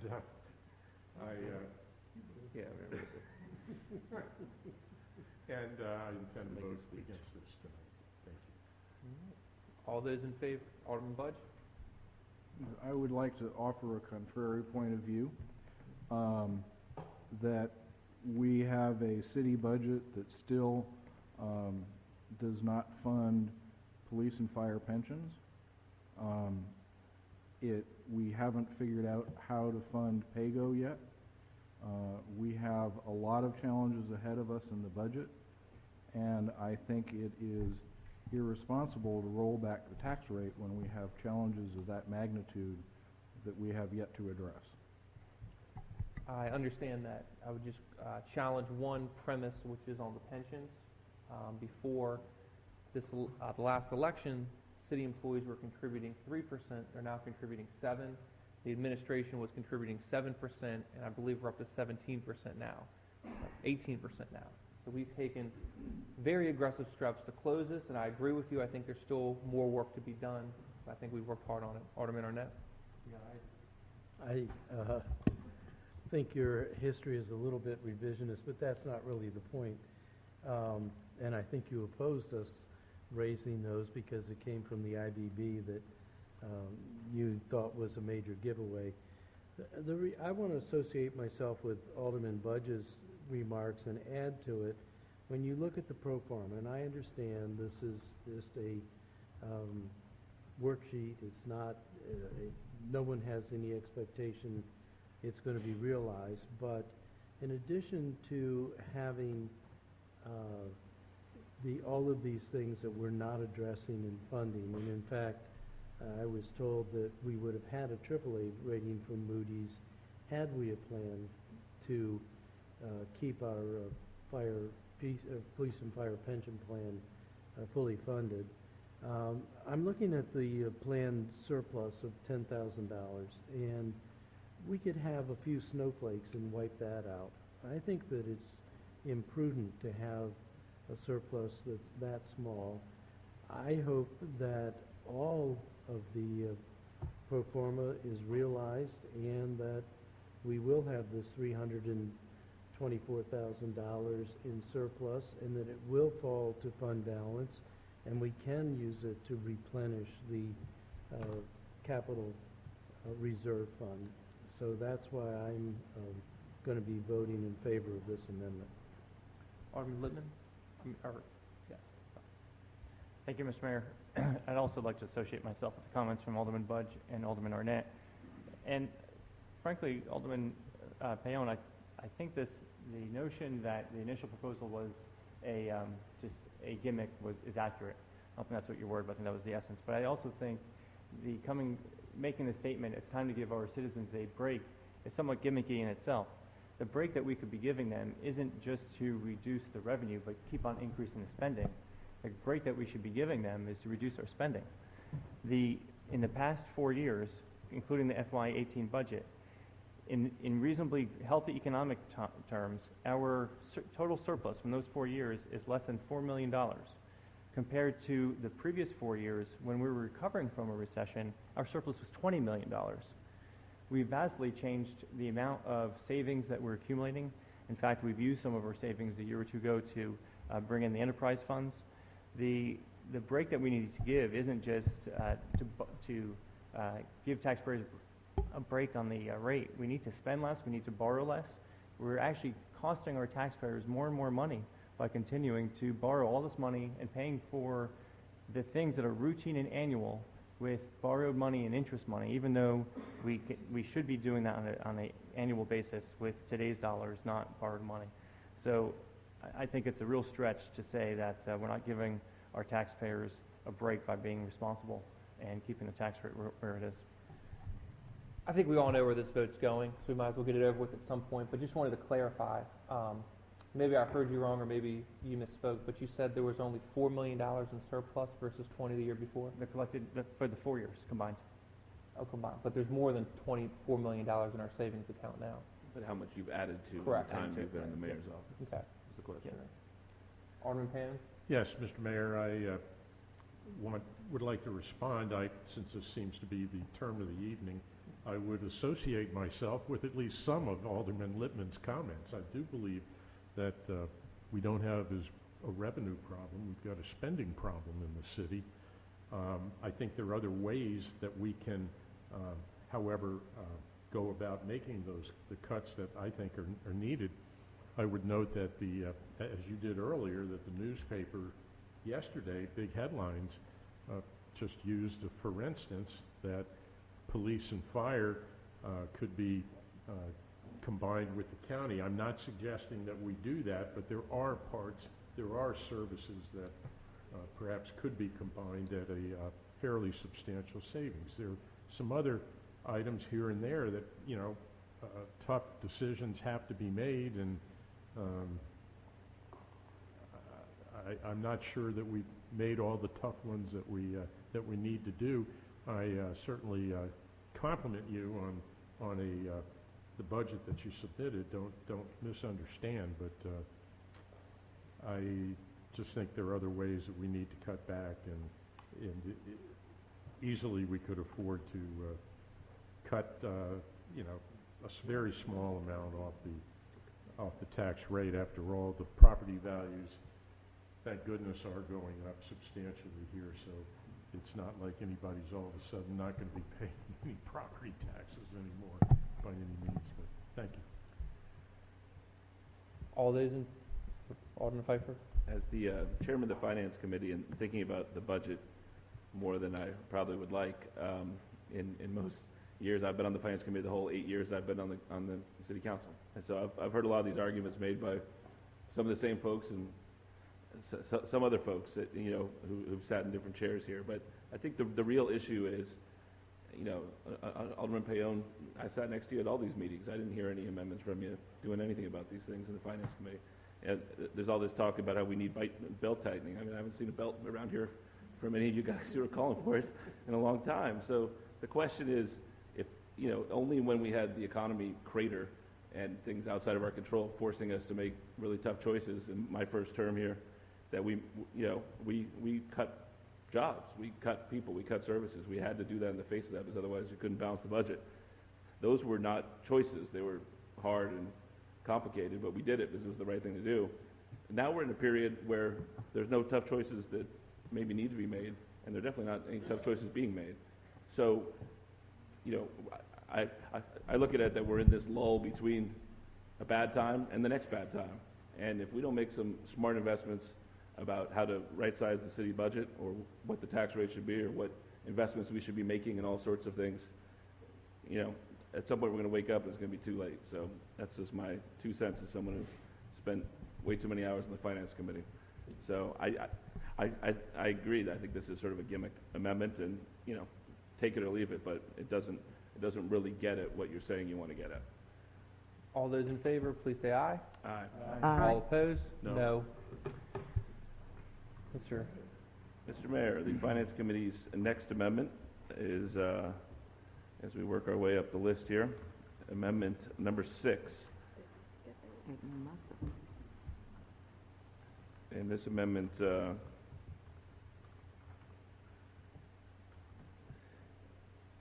basically adds $47,000 back into the operating budget from the off-street parking charges. This relates to basically funding the wayfinding projects and matching the dollars up appropriately. So I move amendment number 6 of the Finance Committee package. Second. Any discussion? All those in favor, please say aye. Aye. All opposed? The ayes have it.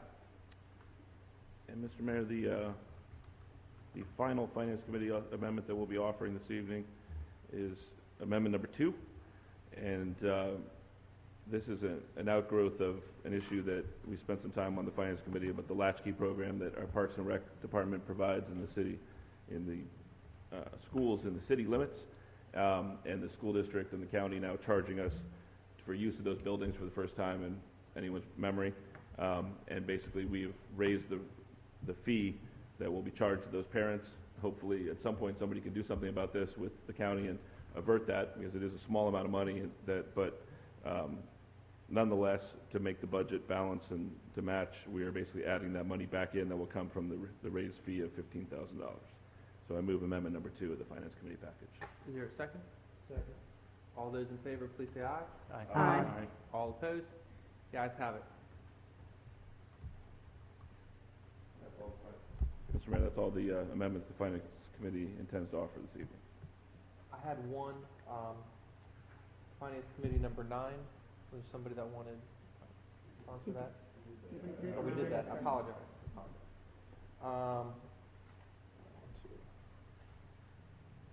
The next set of amendments, which I believe are mine. Let me pull them up here. Amendment number 1 is for planning and zoning.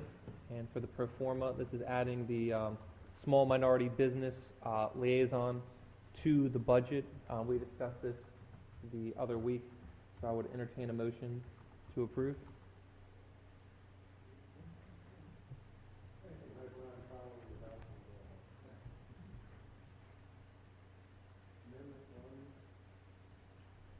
It's for adding the SMBE liaison to the budget. Not Finance Committee one, Mayor Finn. Yeah. Okay, thank you.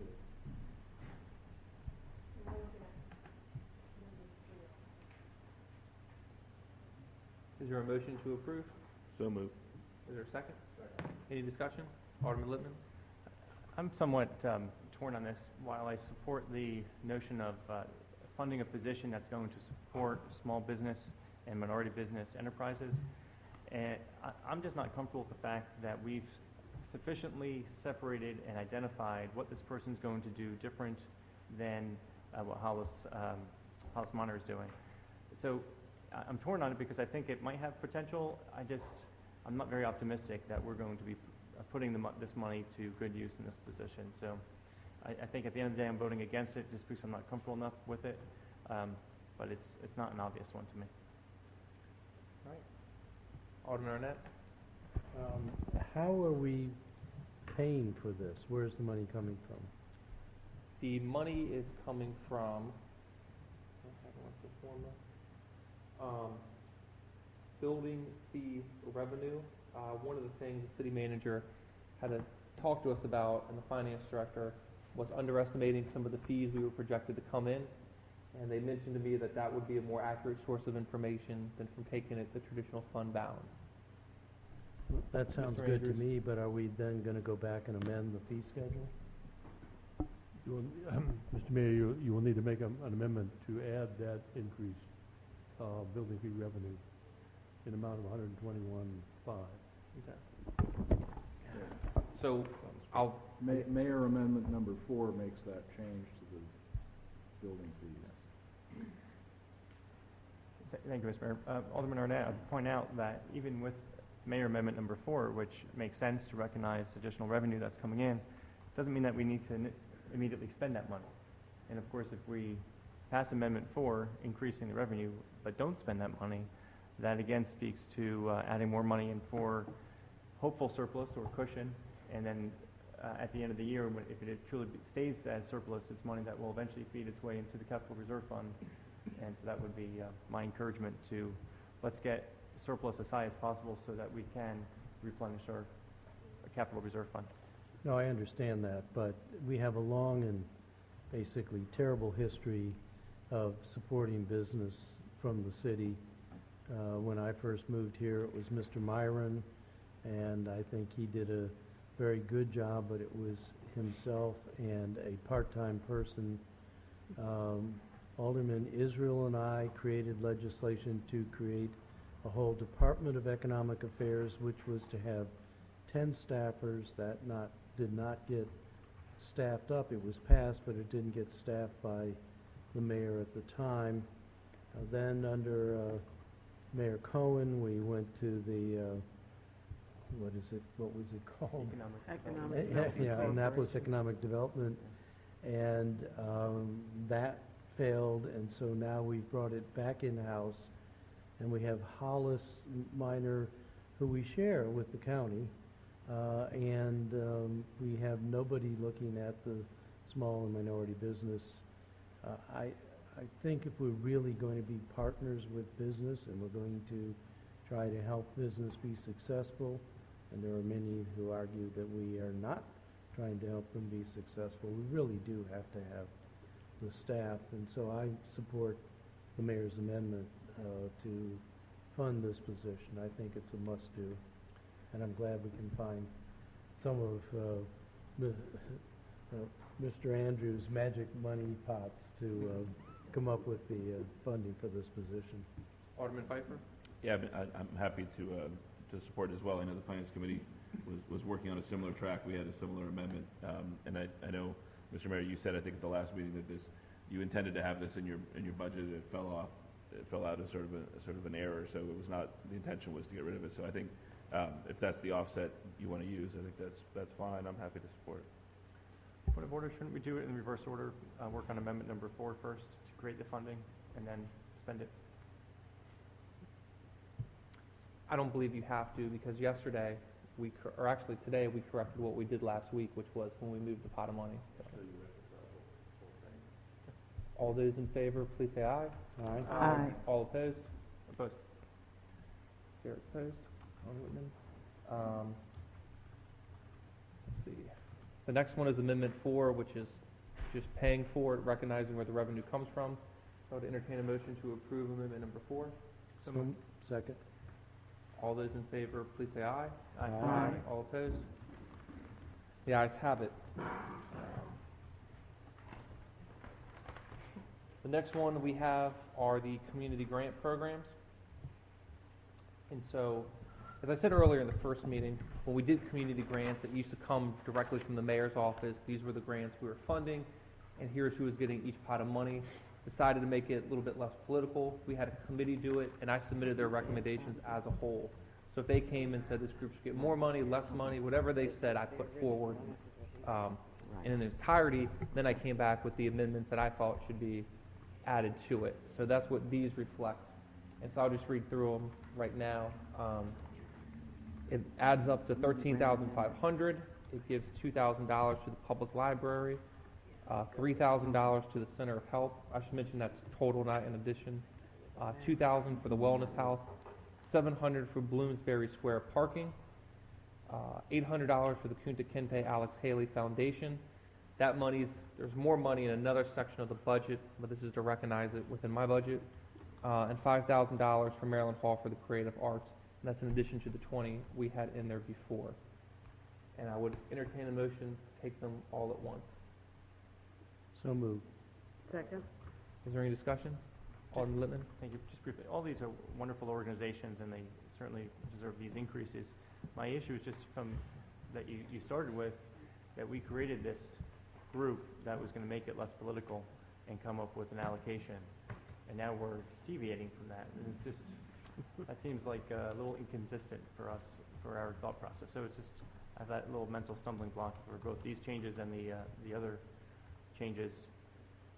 We empowered this body for a reason, and now we're going to step away from it. Just wonder if anyone else can talk me off the ledge on that one. Well, the one thing that happens is these are recommendations. Many people bring us recommendations, and we as a council elected have to make a determination on what we see fit. So we don't always take everyone's recommendations. Sometimes we do, sometimes we don't. Alderman Pan? Thank you, Mr. Mayor. I did have a question about a more pragmatic one, perhaps. The Bloomsbury Square parking. I do remember we have provided money previously, but what I can't remember, I know Bloomsbury Square, I know there's not enough parking for people that live there, but what does the $700 go for specifically? I believe, and the finance director can correct me if I'm wrong, you can't actually just waive people's parking fees. So the money that's allocated towards it offsets the cost they would pay for the fees for parking. So for example, you can't just say people in Bloomsbury Square can't pay fees, but you could give them the $700, which essentially would just be returned to us to offset the cost for them, for people in our public housing communities. Is that correct, Director Miller? Yes, sir. Essentially, bottom line, it pays for the parking pass program for that area. Parking pass to the city. So we're giving them money that we're going to get back. Well, as the mayor accurately reflected, we can't, we cannot not charge them because it's a fee. So this seems awfully complicated. Why can't we just give a few scholarships? I think it was the equal protection, which is you have to treat everybody the same. So for one group, you couldn't. That's an answer. Thank you. Alderman Pfeiffer? Mr. Mayor, where's the 13.5 coming from as an offset? As we discussed at the last meeting, this was a transfer, it should be in here, but from the fund balance, or the prior year savings, I believe. Is that correct, Director Miller? It's not coming up. If we're talking, I didn't hear all the way, but if we're talking about the community grants, we're paying that through the increase in the building permit estimate. I stand corrected, that's correct. So it comes out of the 121. Yeah. Oh, okay. If you add up the $85,000 for the SMB, the $12,000 per grant. You guys are slick. And that, you're correct, that was a change from last meeting where it was traditionally fund balance. If there's no other discussion, all those in favor, please say aye. Aye. All opposed? No. Alderman Lippman voted no. The next set of amendments are from Alderwoman Finlayson and Alderman Budge for community grants amendments.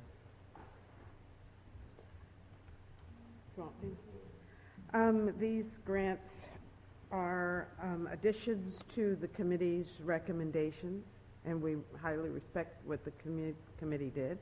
However, we thought that we could do a little better. The first item is the Annapolis Film Festival, which brings, I probably guess, about 20,000 visitors to the city on any one of their 4 days. We haven't been able to really categorize how much revenue they bring, but they bring a lot.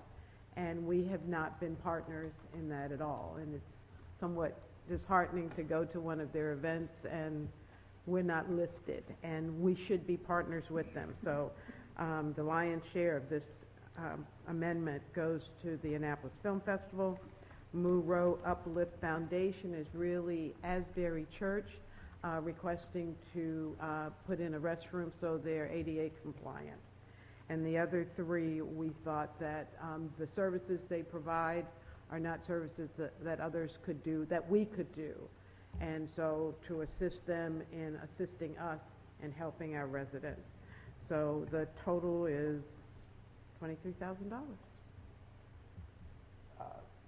Housekeeping, is there a motion to approve the amendment? Second. Alderman Payne. Aye. Thank you. Madam Alderwoman, what exactly is a MU?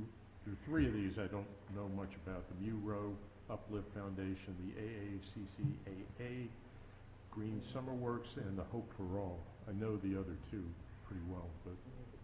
Monroe is a fraternity that has taken on a partnership with the church to help them. It's one at Asbury? Mm-hmm. Okay. AACCAA Green Summer Works? I don't know. Oh, Community Action Agency, okay. The STAIR program is the reading program. I know about that. And Hope for All, if I remember, is the program that provides clothing and household items for people who are transitioning into independence. They spoke before us. Is there any other discussion? Are we taking these all at one time? I mean, frankly, I'm for some, not necessarily for others. You have the right to request to do them individually if you'd like. Well, I would request that. Okay. Is there a motion to approve the first amendment for the Annapolis Film Festival? So moved. Second. Any discussion? All those in favor, please say aye. Aye. All opposed? The ayes have it. Is there a motion to approve the Monroe Uplift Foundation? So moved. Second. Any discussion? All those in favor, please say aye. Aye. All opposed? Is there a motion to approve the Green Summer Works program? So moved. Second.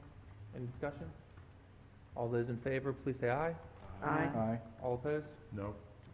Is there a motion to approve the STAIR amendment? So moved. Second. Is there any discussion? All those in favor, please say aye. Aye. All opposed? Is there a motion to approve Hope for All? So moved. Second. Any discussion? All those in favor, please say aye. Aye. All opposed? No. I believe that's all the amendments unless there's any from the floor. Can I just make sure I understand? We have changed the amount of money for community grants from the initial proposed $298,000 up to a total of $334,500.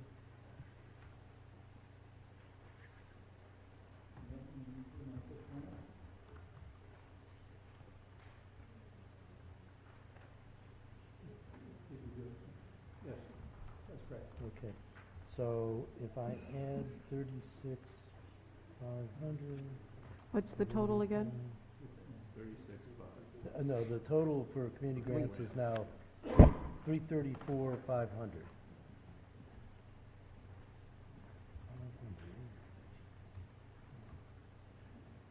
My gosh.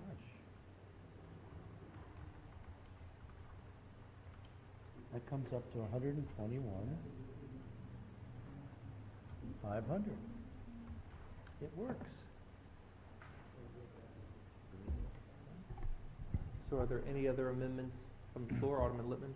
Thank you, Mr. Mayor. I make a motion that we need to impose a cut in spending of 2% across the board for all departments. We've been discussing these issues in kind of round, but the fact that, one, we need to add more PAYGO to fund PAYGO, and we haven't even done all the things for PAYGO that should be. There's $1 million in the budget for vehicle replacement. And to look, it's every year, another $1 million, another $1 million, another $1 million. And certainly, this is not an argument that the $1 million for vehicle replacement is not accurately in capital. I'm not arguing capital versus operating. I'm arguing if it's an annual recurring expense, we shouldn't be borrowing the money. To fund that, we need to reduce our spending in today's dollars. To do that, that's why I'm making my motion for 2% across the board a cut. I think that the administration is better suited to figure out how they would handle a 2% cut across the, rather than us carve in different positions. I proposed that last week. I proposed a 1.5 cut last week, and I got no traction or response for individuals. So I think our job is to, if we're not going to get specifics recommended, we need, our responsible action is to do 2% across the board. I'll point out a few numbers that lead me to the conclusion that we need to take this measure. During the current 4-year stretch, bond debt has gone from $133 million to an estimated $180 million. That's including FY18. It's an increase of $47 million. The previous 4 years, we had an increase of $37 million. So we're increasing the rate that we're borrowing money. Yes? It's not before you. It's just, the amendment is a simple 2% cut for all spending. It is not written. Okay. I'm making a verbal motion. Okay, thank you. On the floor. It's on the floor. So not only has our debt service, our total debt increased, our debt service has increased, not surprisingly. It went from 5.9 million in FY14 to 10.8 million in FY18. Of that 4.9 million, we can call it 5 million for nice round numbers, 2 million of it is the water treatment plant. That's perfect use of borrowing money, long-term. But 2.2 of that is from the general fund. That's the $77 million portion of the $105 million budget is just the general fund, and we have an increase in bonds of $2.2 million, and that's for things that I think we need to really step away from. Number of city employees has climbed pretty significantly. In FY13, it was 527. FY14, it was 547. Now, in FY18, it's 590, right? That's what we got today, was the number we came up with. It's an increase of 8% in 4 years, 44 people. And I've got finance people here to tell me if I'm a number off here or there, but I think I might be off by 1 or 2. I think I'm right, 44.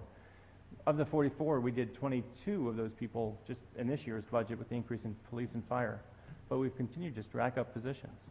It's not, as we all know around the table, it's not just the cost of their salary 1 year. In the fire case, that's grant money. But we have to plan for 1, pension, 2, health insurance, and 3, in the case of those firefighters, we don't know that we're going to get that grant money year in, year out. Hopefully we get it, but we don't know that we will in 1 year to the next. I think we need to make a more drastic stab into funding the capital reserve fund into the PAYGO accounts. So my proposal, 2%, generates roughly $1.5 million. I think our city manager is wonderful at finding ways to do things efficiently and wisely. And I trust that you'll be able to do this. The 1.5, I would suggest 500,000 go directly to the capital reserve fund. That will bring the capital reserve fund back to $5 million, which is what we started with. a capital reserve fund, in my mind, should be added to each year, not just subtracted to, because that's subtracting more and more each year is not sustainable. Because of other measures we took last week, we replenished some of it, but I think we need to put that extra $500,000 to make it flat from one year to the next. The additional $1 million that my 2% cut would fund should go directly to vehicle replacement. I think that is the responsible action. So that's my motion and my reasoning. Alderman Pam? Second. Thank you. Thank you, Mr. Mayor. I agree with you, particularly on the vehicle purchasing. That seems to me that it's a little bit of a stretch to include that within a bond fund.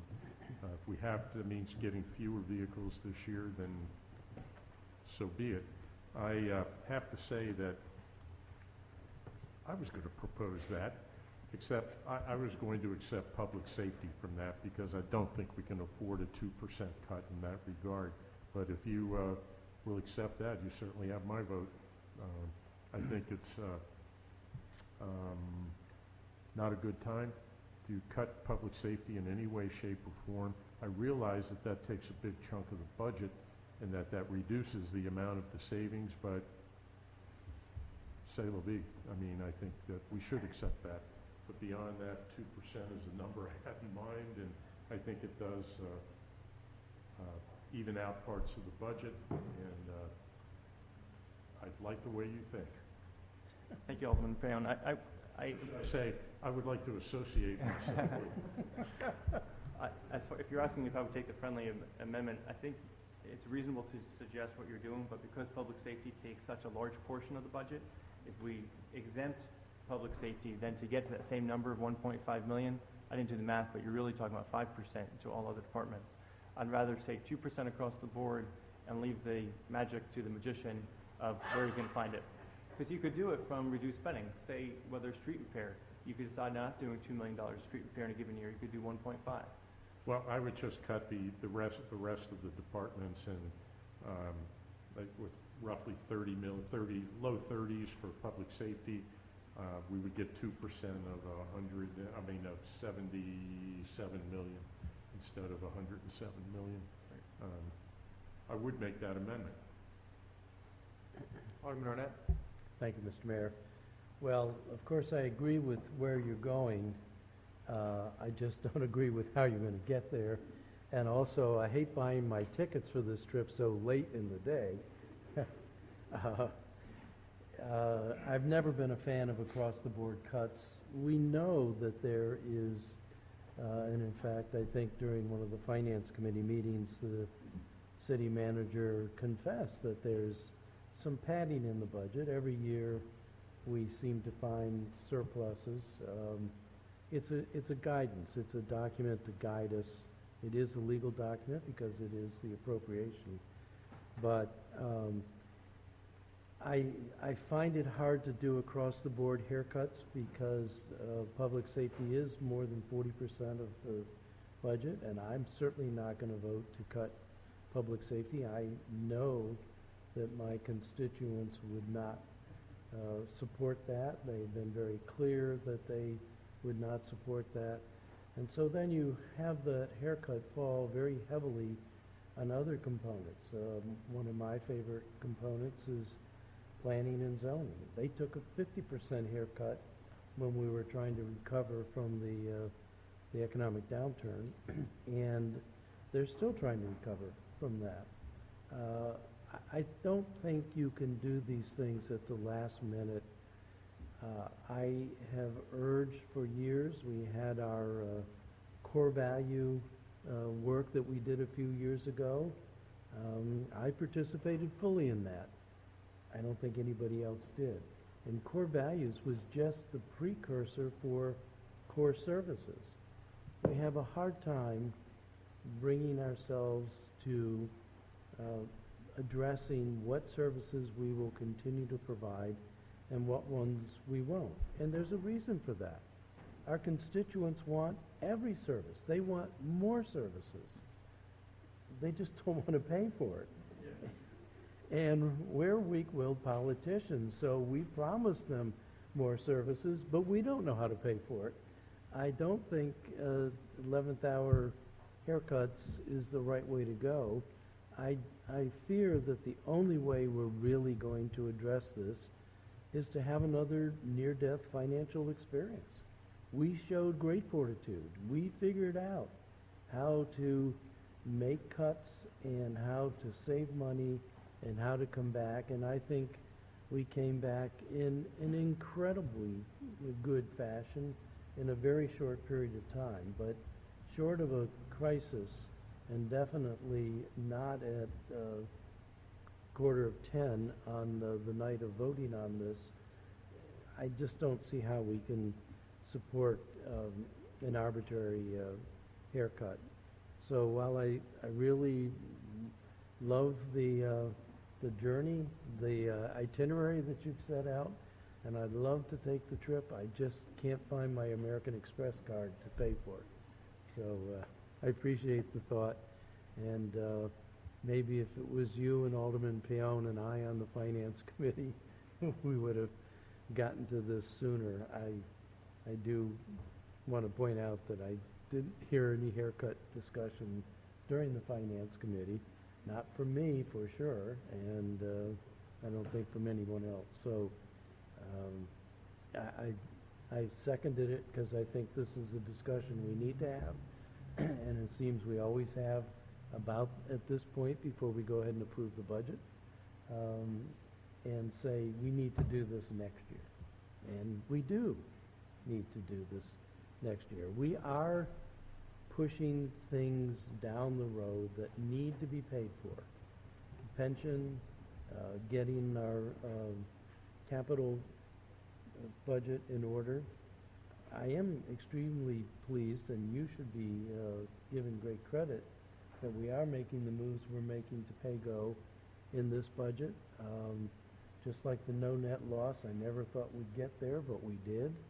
And next year's task is going to be how do we pay to keep paying for pay-go. But and I think until there's a crisis, we're going to yield to our constituents' desires to have everything, and hope that Mr. Andrews has lots of magic. Alderwoman Kendall-Charles. Thank you, Mr. Mayor. I'm on your train. Why I respect Alderman Lippman tremendously. I have one question. Had you thought about recommending this a month ago? Yes. And? I've had these discussions with many people in this room. Sure. A month ago, 6 weeks ago, last year, year before. We end up at the same place every year. And I think, guess... so to really answer it, I think no one wants to say, I want to cut this person, this person, this person. Or because I did that last year. And those people don't particularly like working with me now because I've made those cuts. And that's fine. I can take it. We're grown-ups. But I didn't get much support, and we didn't make a lot of headway. So I think the only way for us to really make headway is to not put the names and titles to the cuts.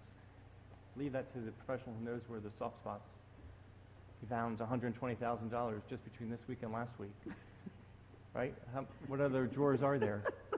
Let's put some pressure on to find those drawers and get vehicle replacement that we're paying for every year. Instead of $1 million, those cars and vehicles and trucks are costing us $2 million instead of $1 million.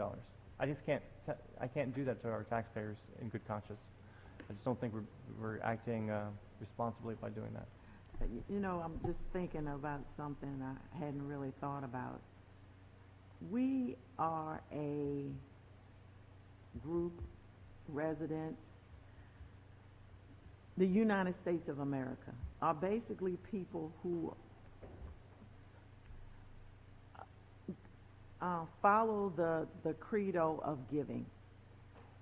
That's kind of who we are. There's always volunteers or having some run for some cause. I mean, that's kind of part of our core as Americans or those who live in our country. And I think some of why we can't maybe get there is because we are a group of giving people. We form relationships. Just like you said, I mean, we can't tell someone or let someone go because we know it affects their family and their family members, and it could be some other things going on in their lives. We do get caught up in the personal, and a lot of that is because many of us have experienced exactly what those folks have experienced. If we talk about getting rid of a position in a certain department, we can empathize with that person because many of us have been in that situation. And so our country was built on volunteerism, giving, helping. We've got causes for everything under the sun, which I think is great. And this budget, these thought processes are a reflection of who we are in this country. I think, I try to always ask, well, why do we do this? Why can't we do this? And for those, I think, of us who have been here in this city a long time, it becomes personal. Because oftentimes it's either somebody we know, like Alderman Payon wasn't familiar with some of the causes. Because many of these causes on this dais, we've worked with these people. I know Mr. Leo in Hope for All. A teacher at my school works with Mr. Leo. So I have a connection to Hope for All. Mr. Leo may not know me, but I know him and I know of his work. The same with the Muro chapter. The same with STAIR. It's at Walter S. Mills Parole Elementary. I mean, so we have a personal connection to many of these, and to say no is almost, I hate to use this word, sinful. Because it's personal, and it's who we are. It's our core, and we do need people like you to bring us to reality sometimes. We need that because we might go over the cliff. That's a possibility. So we need to kind of come off the brink. But I'm mainly in many ways speaking for myself, but I think I'm speaking for a lot of others.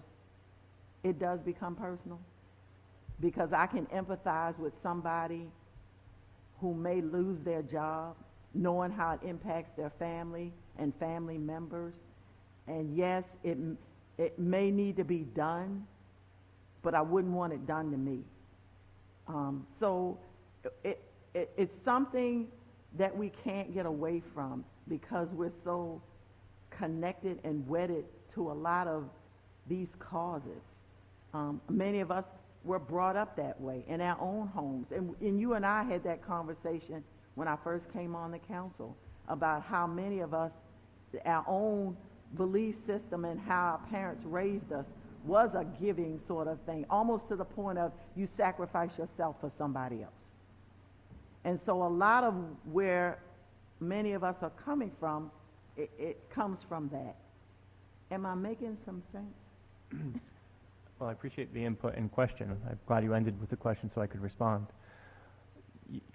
You're making fair points, and that's why making a cut in spending as a percent and leaving it to the professional to figure out how he's going to get there, you're not necessarily cutting people's jobs.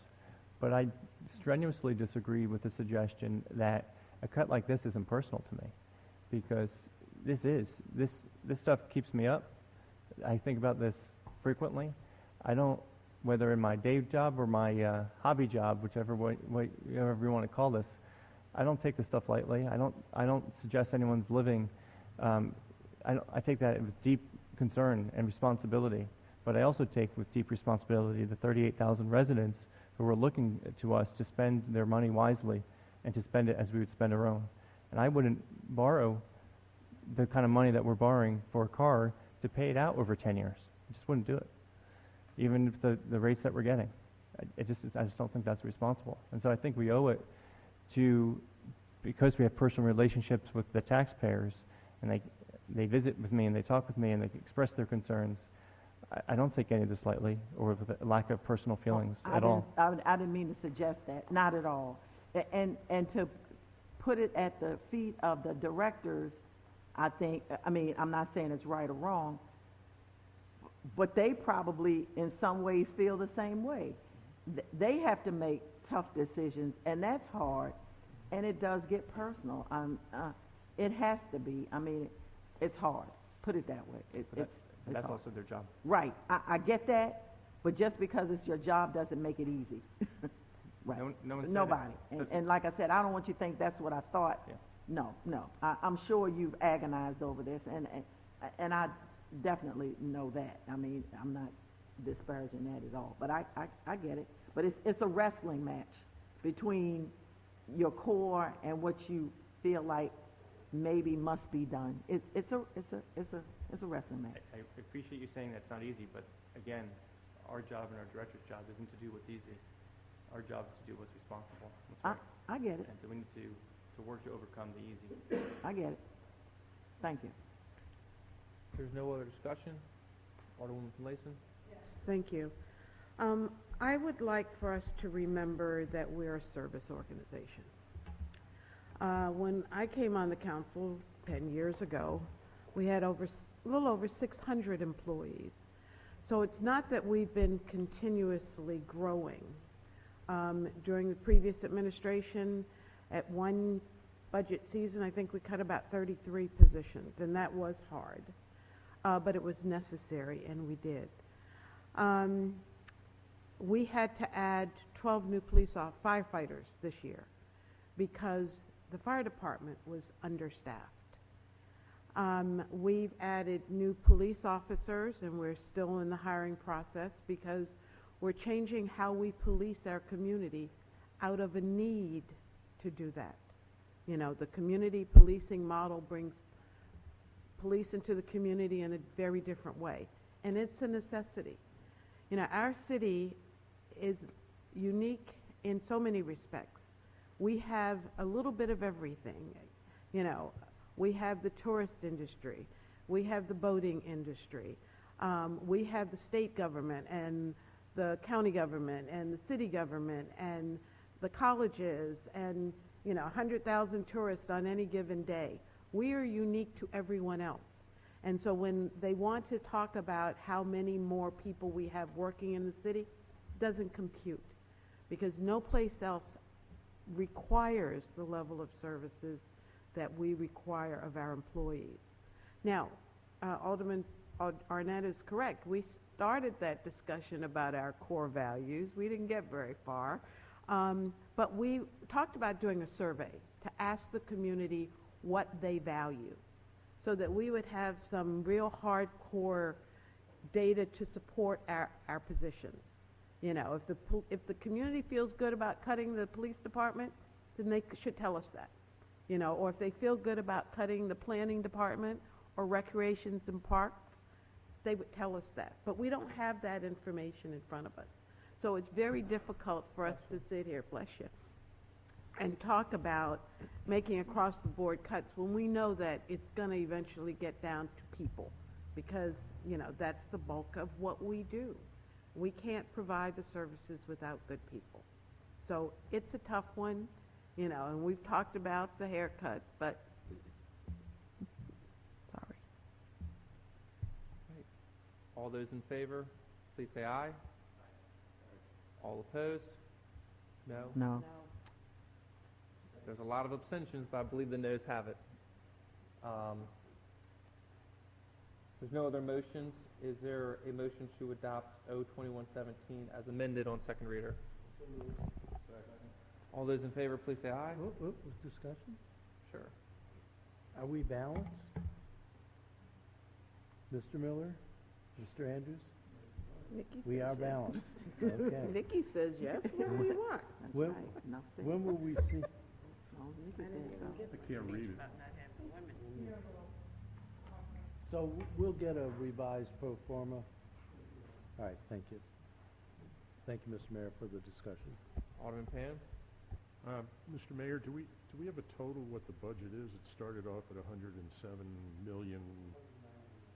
Now, I believe it's a little over 107 million. Do you have a figure?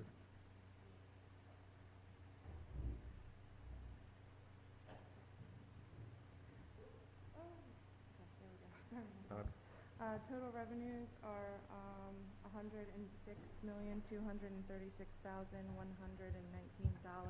thank you, 5 cents. 106 is the total revenue. Correct. Total expenditures of 105 million. Yeah, so we're looking at a surplus of 723 total budget.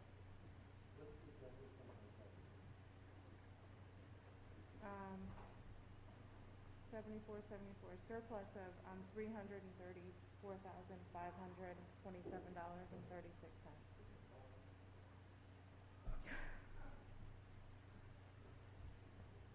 Thank you. So it's actually, the budget's actually less than was proposed? No, it's increased. Yes, the original revenues and expenditures were at 105 million, and now the revenues went up to 106. Expenditures increased slightly. Looks like about 200,000, a little less than 200,000 with the expenditures increase. I believe maybe part of the confusion is, in the capital is reported $107 million, and I think we're accurately reflecting the revenues versus expenditures, but there's additional sources that come in as well. But the budget is higher than it was originally, so it is more. That's what well, except No. there are apparently some of these outside expenditures that you just mentioned. So if you look at the budget and we're taking money from different sources of money, and I'll let the finance department explain it easier, that would alter your revenues versus expenditures if you're paying them out of bond payments and debt service versus traditional items. Am I correct in that, Nikki? But we're also dipping more into the savings accounts, if you will, than Correct. you had proposed. Is that correct? That is To correct. pay for this? That's correct. Is there any other discussion? Alderman Littman? I'll be voting against this, but I think it's fair when you vote against something like this to do one of two things.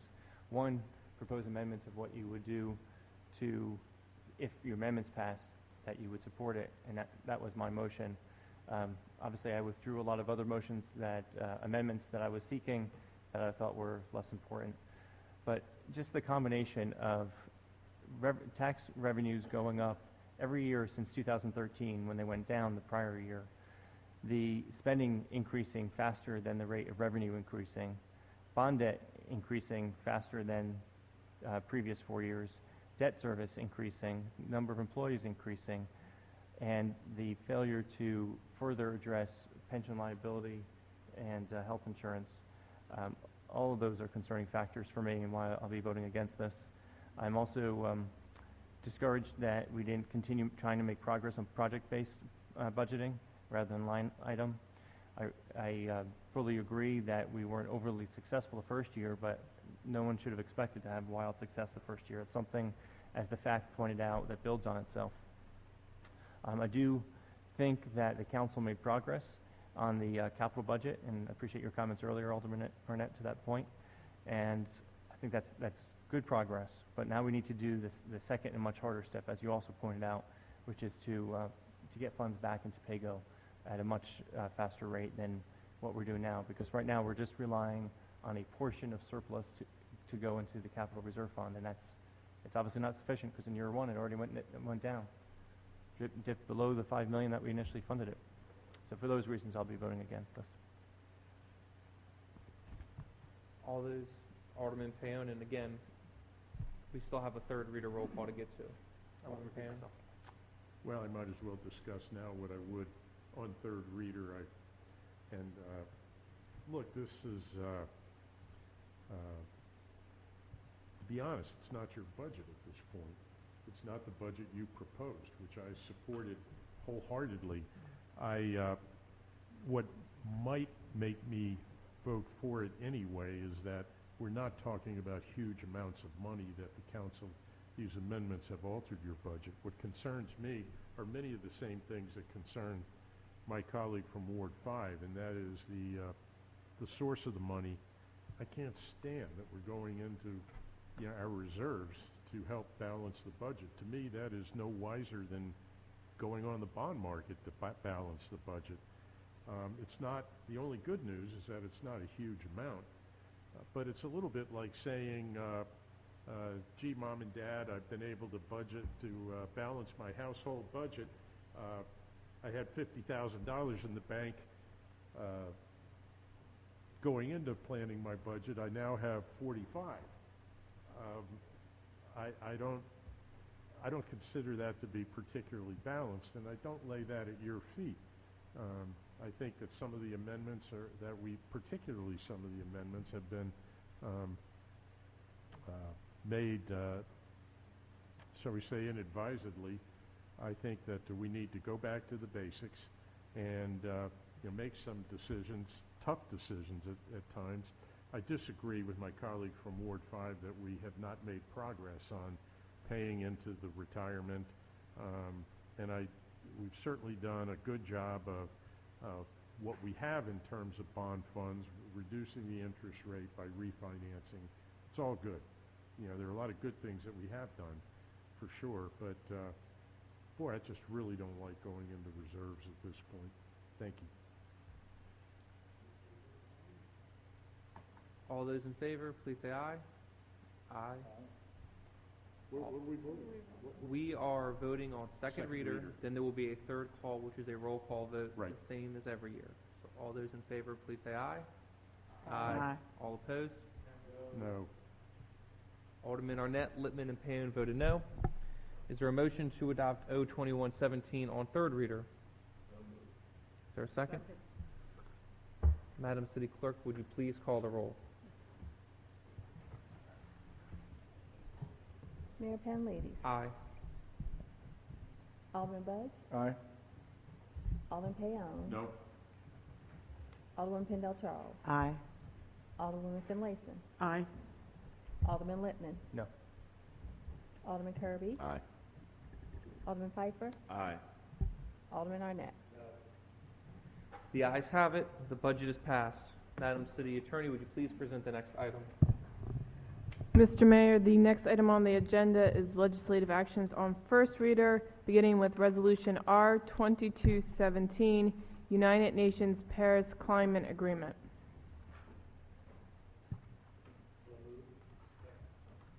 Is there any discussion? Mr. Mayor, I'd like to be added as a sponsor. It's first reading, right? Correct. All those in favor? Aye. Aye. Aye. All those in favor, please say aye. Aye. All opposed? The ayes have it. I refer R-2217 to the Environmental Matters Committee. Mr. Mayor, I request a public hearing.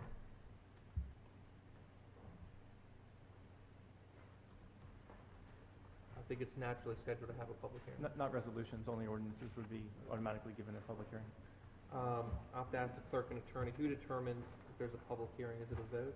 Resolutions are not required to have public hearings unless they're requested by Alderman or somebody on the council. Ordinances are required to have them. Is it a vote to have a public hearing, or is it just, It's just a request.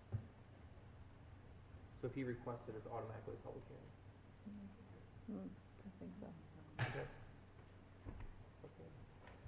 Is there anything else for the good of the order? Entertain a motion to adjourn? Actually, on the good of the order, Mr. Mayor, my colleagues, good job. Don't totally agree with the outcome, but I don't totally disagree with it either. I think it was a lot of work and a lot of attention and time was paid to this. And having said that, I move that we adjourn. Is there a second? Second. All those in favor, please say aye. Aye. All opposed? The ayes have it. And I'd like to thank the Finance Committee for the work that they've done as well. Thank you so much.